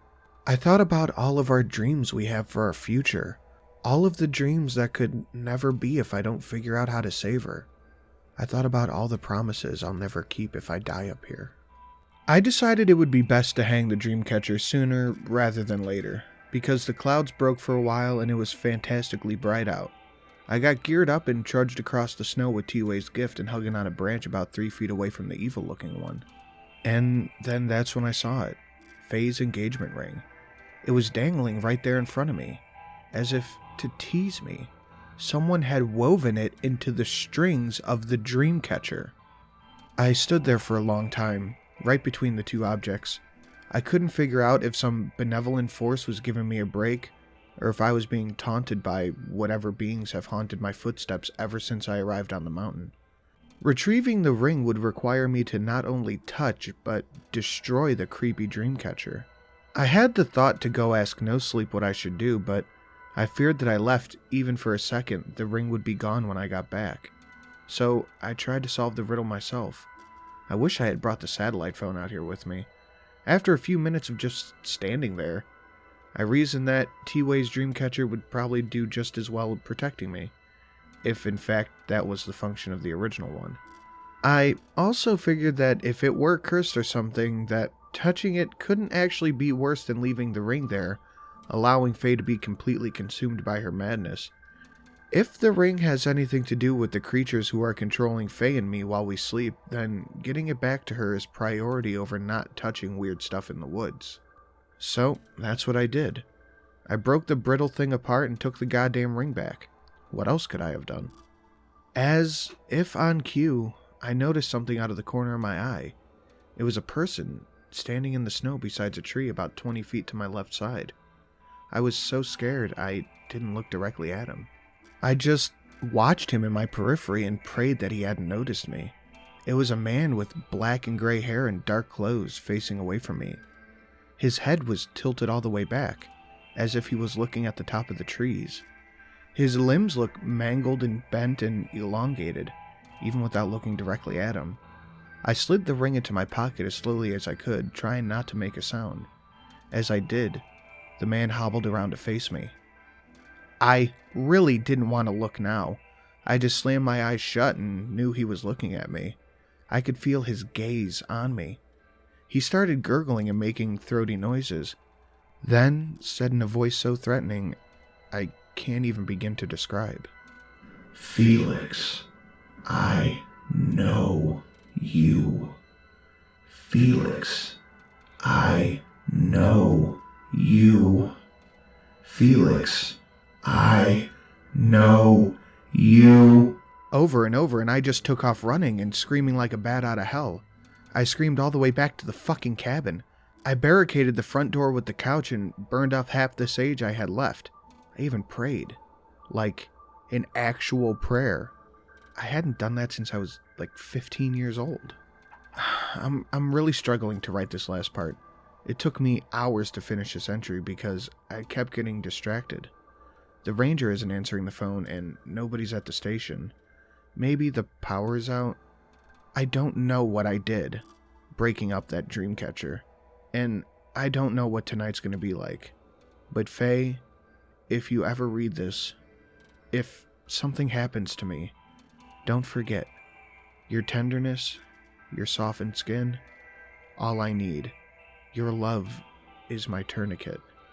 I also have to say this, even though I desperately want it not to be true. The man that I saw was T-Way.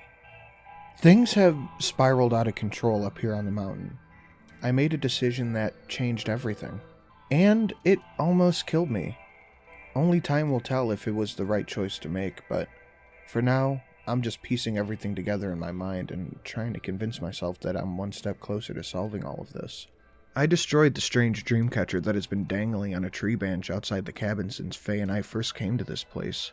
Nobody knows who made it, what its purpose is, or why it's on the side of the tree facing the woods, rather than the side of the tree facing the house.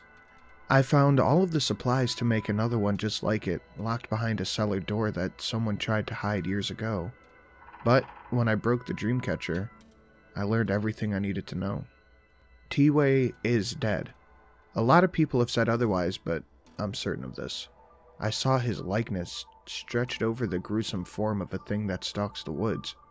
It was broad daylight, and the look on its mangled face told me exactly what I didn't want to accept. I really am all alone.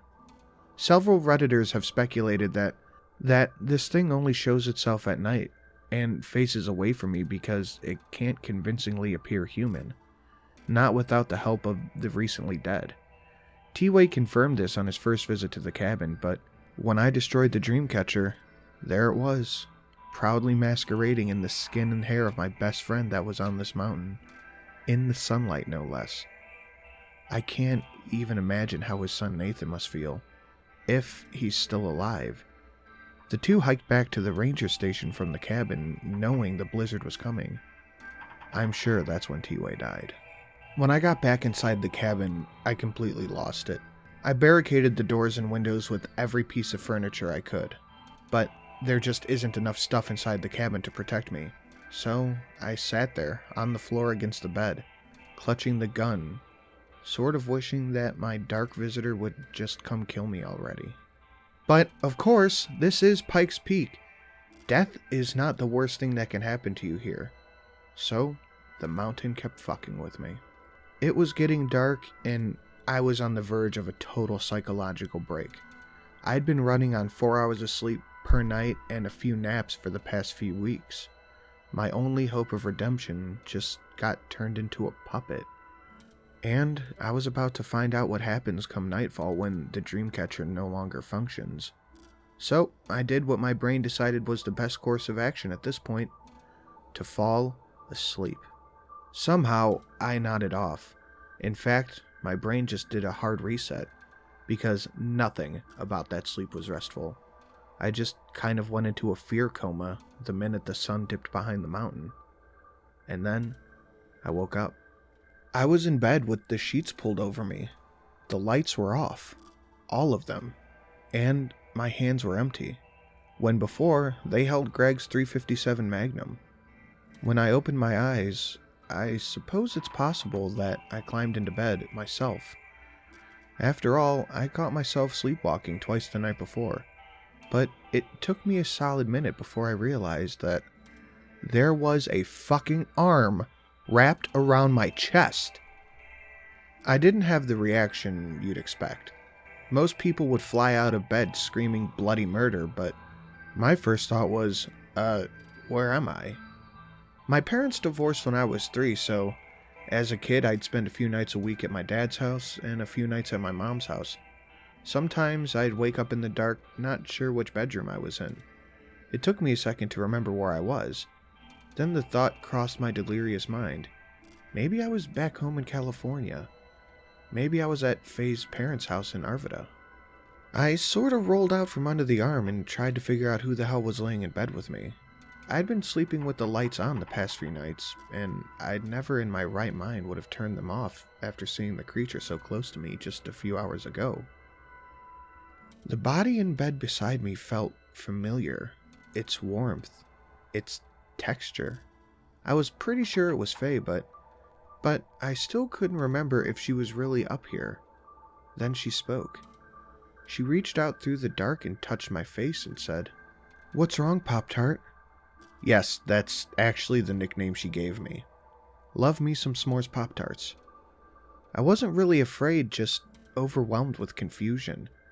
I asked her where we were and why the lights were off. She just squeezed my shoulder and said, "Honey, we're in Pikes Peak. There's a storm. The power's out. It's done this before. What's wrong with you?" I got up out of bed.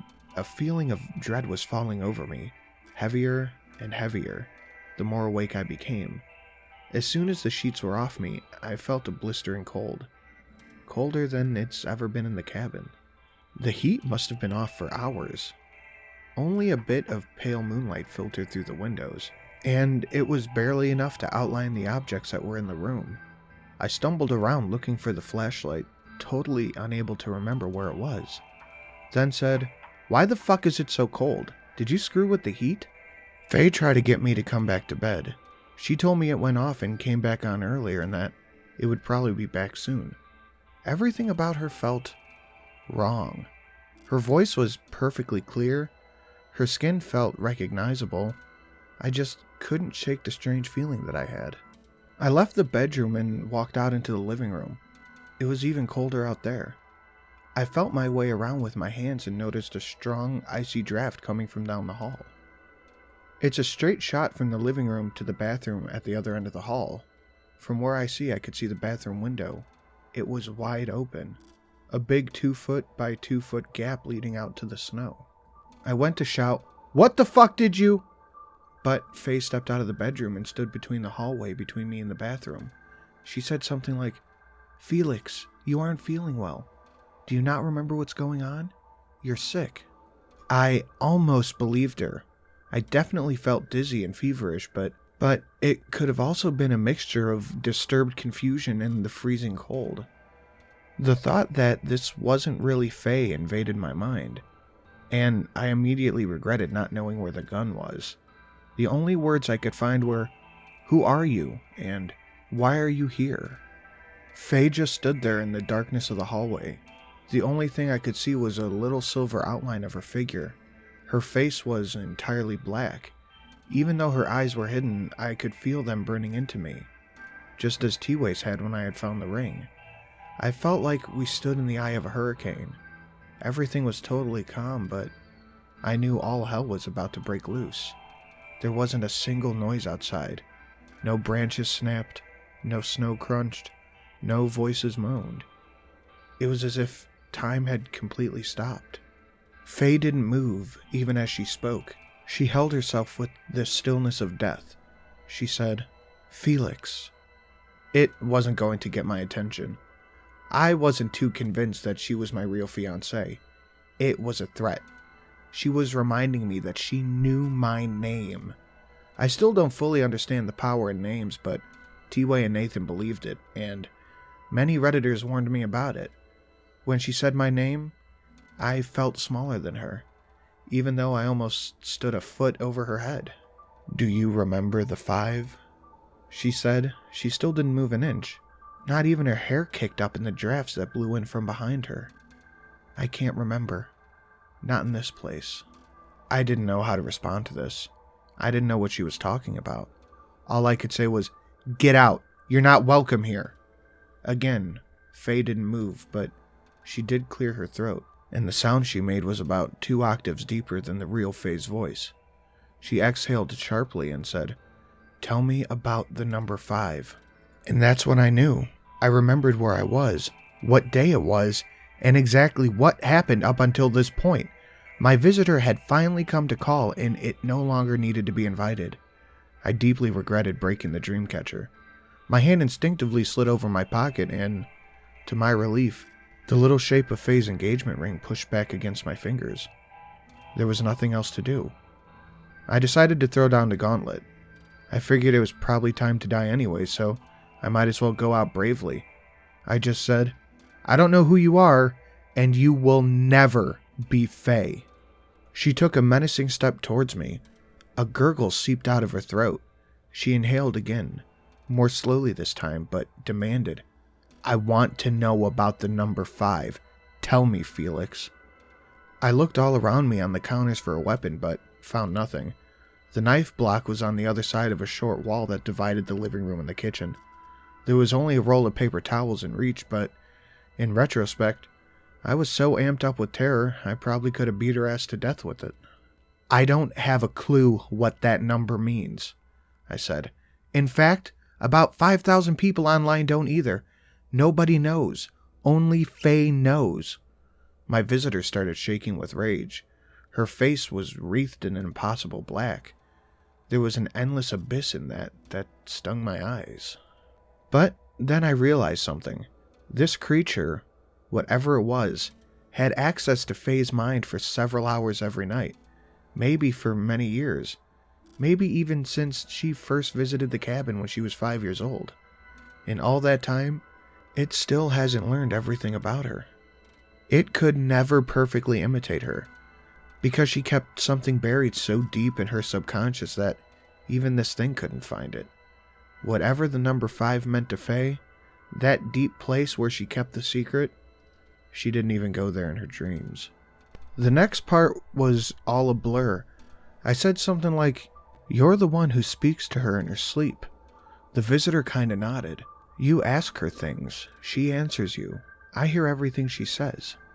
The visitor didn't react. Then I said, "You've asked her this question, just like you're asking me now. She always says, 'No, no, I can't tell you.'" The visitor took another step forward, dragging a hand across the wall, as Faye did many times in her sleepwalking fits. It raised up on the balls of its feet and twitched violently. It said to me, "I will make you tell me." It didn't even try to mimic my fiance's voice anymore. It sucked in huge breaths, trying to control its rage. There is a certain feeling you get when you're about to die, when you're in danger and you might die. Fear completely overwhelms your senses, compels you to flee, to fight, to save yourself, somehow. But past that point, when you know you're going to die, the fear becomes useless and disappears. This has happened to me only once before, when I was sucked into a riptide at the beach during an El Nino winter as a teenager. In that moment, I just wondered, will my body ever come back to shore? Will they ever know what happened to me? In this moment, my heart slowed down. I didn't feel cold anymore. I just stood there, ready to be mauled to death. I was satisfied in the knowledge that I wasn't giving the creature what it wanted, therefore blocked it from using that knowledge as a weapon against Faye. Whatever 5 meant, this thing needed to take full possession of my fiancé, and I wasn't going to let that happen. I laughed. I actually laughed and said, "Well, here's shit out of luck, buddy, because I don't know what the hell it means. Maybe you can tell me when you figure it out." The imposter laughed right back at me, in my voice, a perfect mimicry. Then it said, "Well then, we don't need you anymore."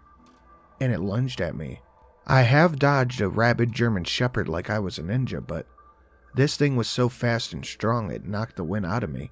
I toppled backwards and crash-landed on my shoulders on the tiles near the front door. It unleashed a barrage of blows to my face and neck. It raked my sweatshirt with its razor-like claws.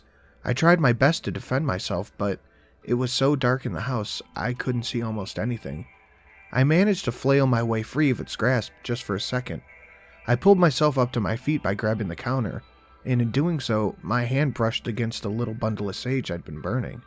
The imposter was on me like lightning, grabbing me by the back of my neck and pulling me with the strength of a 250-pound man.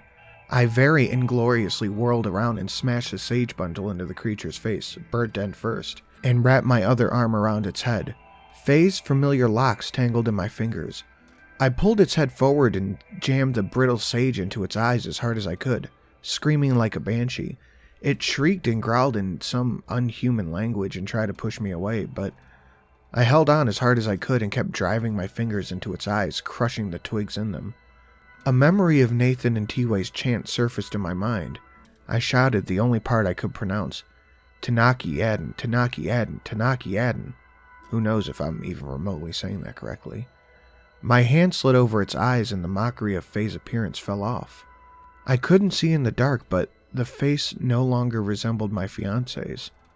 The mouth was far too big for a human's, and its wet lips traced across the maw of 100 fangs. And then, that's it. The bastard had had enough. It screamed and growled and took off on all fours. Its limbs elongated as it moved further and further away from me. Its shape recognizably inhuman even in the pale light. It barreled up the bathroom wall and out the window, and in moments, it was completely gone. I am definitely not afraid to cry. I do it at funerals, weddings, and during the Hunchback of Notre Dame. But I am a little embarrassed to admit how long and how hard I cried after that creature left the cabin. I have never felt so utterly, miserably alone in my entire life. I only stopped when the power came back on, probably 20 minutes later. The heater kicked on and I instantly ran over and shut and locked the bathroom window. My sat phone was gone, the gun was gone, probably outside in the snow, or up in a tree, or down in a hole. I peeked out the kitchen window and saw something lying on the porch right near the front door. When I cracked the door open just for a second, I saw that it was T-Way's dream catcher. It had been destroyed and placed in the front of the cabin, mocking me, or reminding me that I was unprotected. I checked the timer on the little battery clock in the kitchen and it read 12:15 a.m. I was going to have to spend another night in this godforsaken cabin. I vowed to myself that, at daybreak, no matter the conditions, I would take Greg's truck and get down the mountain, or die trying. I didn't care if I slid off a cliff face. I would never watch the sun go down in Colorado ever again. For a while, I actually considered leaving right then in the middle of the night. Many Redditors have reprimanded me for not doing this before, but I assure you, even in this situation, driving in the dark on that little icy road next to the 400-foot cliff is a complete nope situation. But the mountain had other plans for me. At one point, I risked sneaking outside to determine how deep the truck was buried, but as I approached, I saw the snow had been dug out around the front two tires and they were slashed to ribbons. All I could do was let out a grim laugh and trudge back inside. At least it was warm in there now. At around 1 a.m., the voices started up again. They arose from far off in the woods, several of them at once, groaning and screaming dark elegies into the night. It was all the same evil gibberish that I've heard 1,000 times before, but they slowly made their way up to the open field, and eventually to just outside the cabin. I lit the remaining pieces of sage and did a once-over on all the windows that weren't barricaded with furniture. I also donned the medicine pouches and the amulet that T-Way and Nathan had given me, hoping that they'd be similarly effective in protecting me. Then I remembered T-Way's useless dream catcher and imagined my crumpled corpse lying in the snow beside it. Outside the front door, I distinctly heard my own voice calling, "Faye, it's me, Felix. Let me in. Let me in." And from the window in the bathroom, my voice again, "Hi, sweetie. I miss you so much." It repeated a few other things I've said on the phone in conversations with her, and a few things I said to her while she was sleepwalking back at our home in California. There were footsteps on the roof, 2, maybe 3 pairs of feet, stomping all over the ceiling. Voices of crying children paired with them. I stood in the kitchen clutching a knife in the herbs, waiting for the end. The voices circled the cabin as though a handful of deranged lunatics were slowly marching around the perimeter, singing the songs of hell as they went. They begged for help, they laughed maniacally, they whispered and screamed and talked entirely to themselves, all at once. Their dim shadows passed the window curtains over and over. I heard glass breaking in the bedroom and then in the bathroom. The stomping on the roof grew louder, and the voices at the door grew more urgent. Someone began knocking on the door, and the others tapping on the living room window. They all started screaming, "Faye, Faye, let us in. Felix, are you there?" And then, as if heaven sent, a blinding white light illuminated the entire cabin from the outside. All of the window curtains at the front of the house lit up. The sounds of motors drowned out the hellish cries. Someone had driven up to the cabin. I heard doors opening and men calling out coherently. Footsteps on the roof thundered overhead to the back of the cabin, and the screams of the children drifted off into the woods out back, echoing as they withdrew. The ranger bashed on the front door, calling out my full name, instructing me to come outside.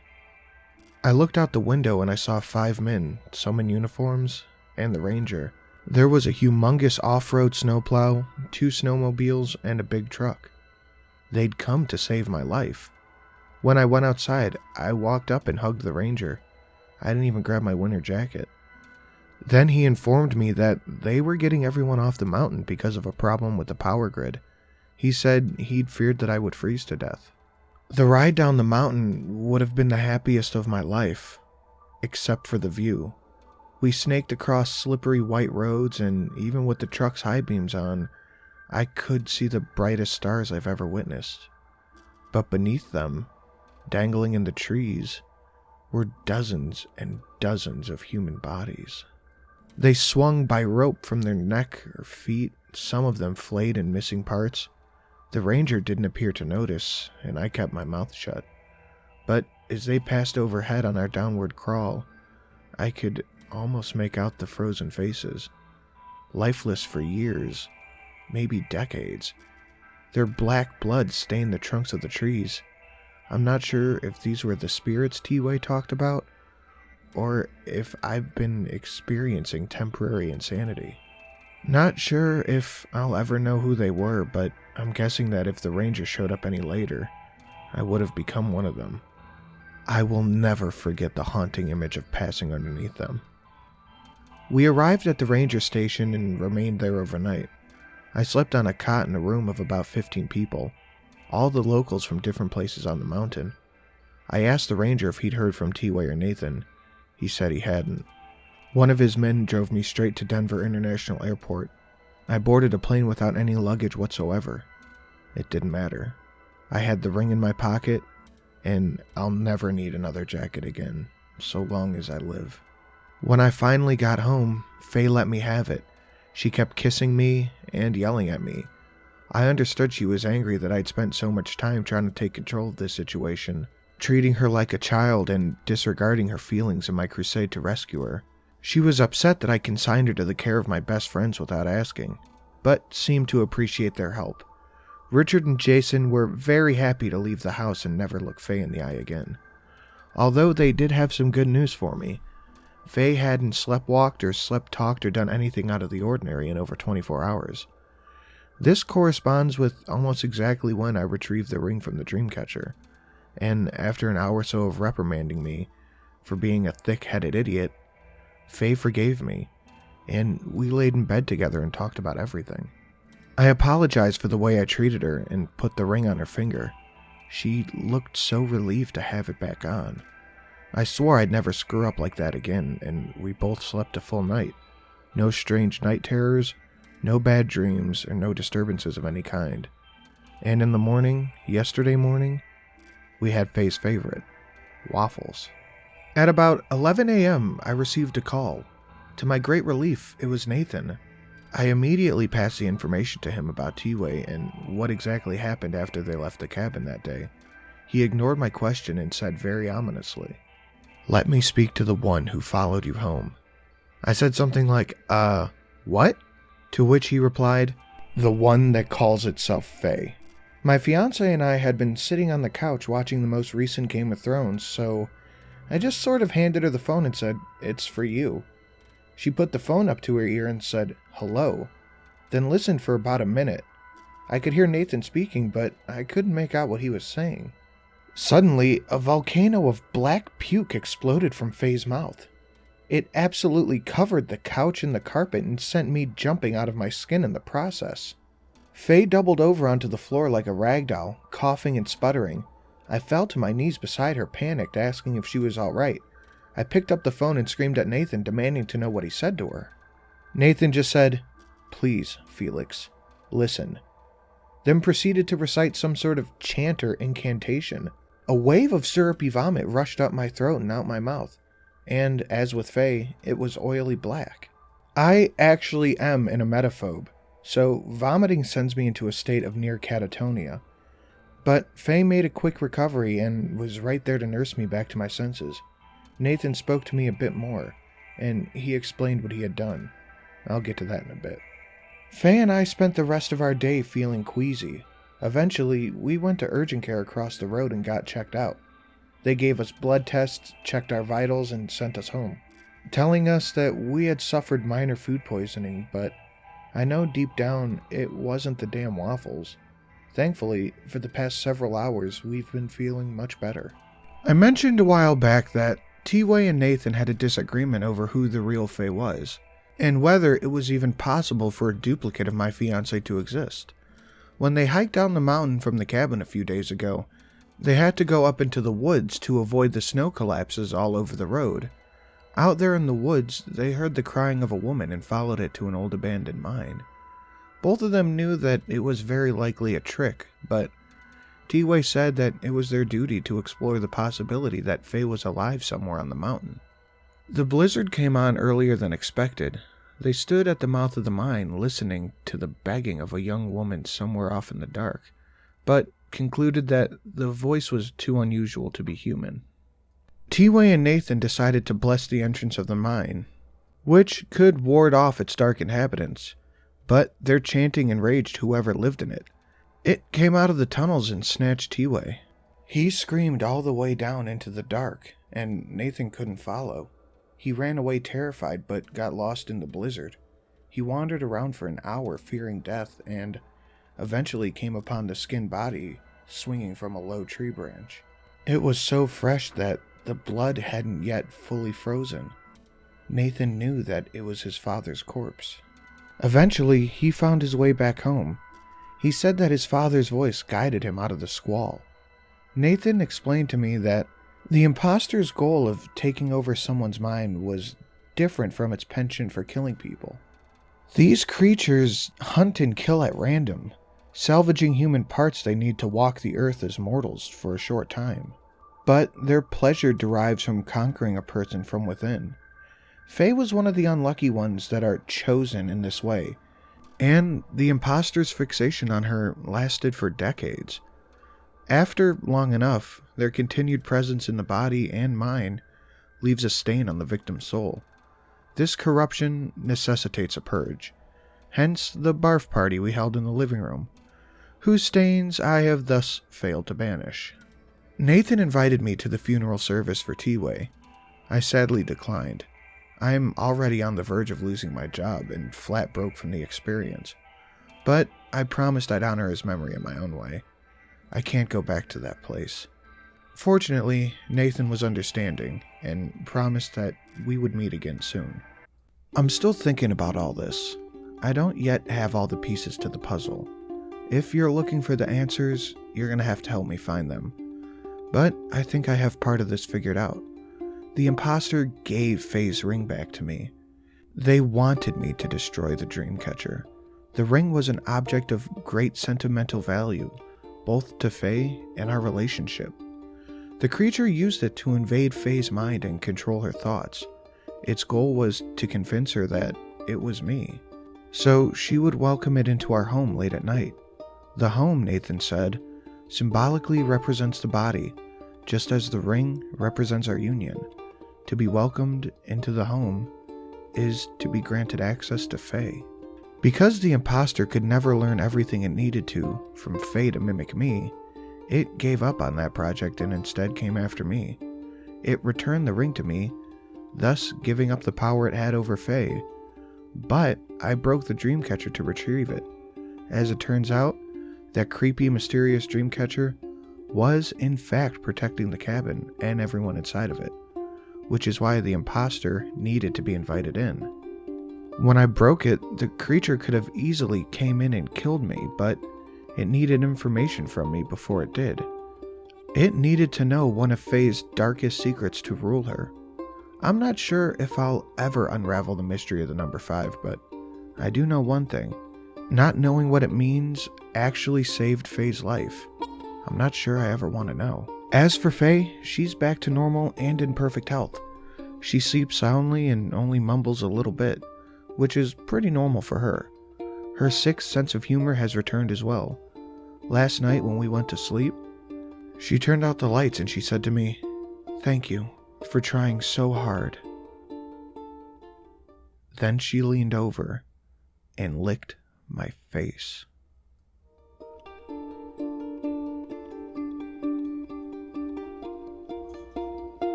Guys, thank you so much for listening to this amazing story. Make sure you go check out Felix Blackwell's Facebook page. That'll be linked in the description. Maybe go buy his book. And maybe even you should prepare yourself for the sequel to this. Big thank you to Felix Blackwell for letting me narrate the story. I hope I did it justice. Make sure you guys share it around and let me know what you think in the comments.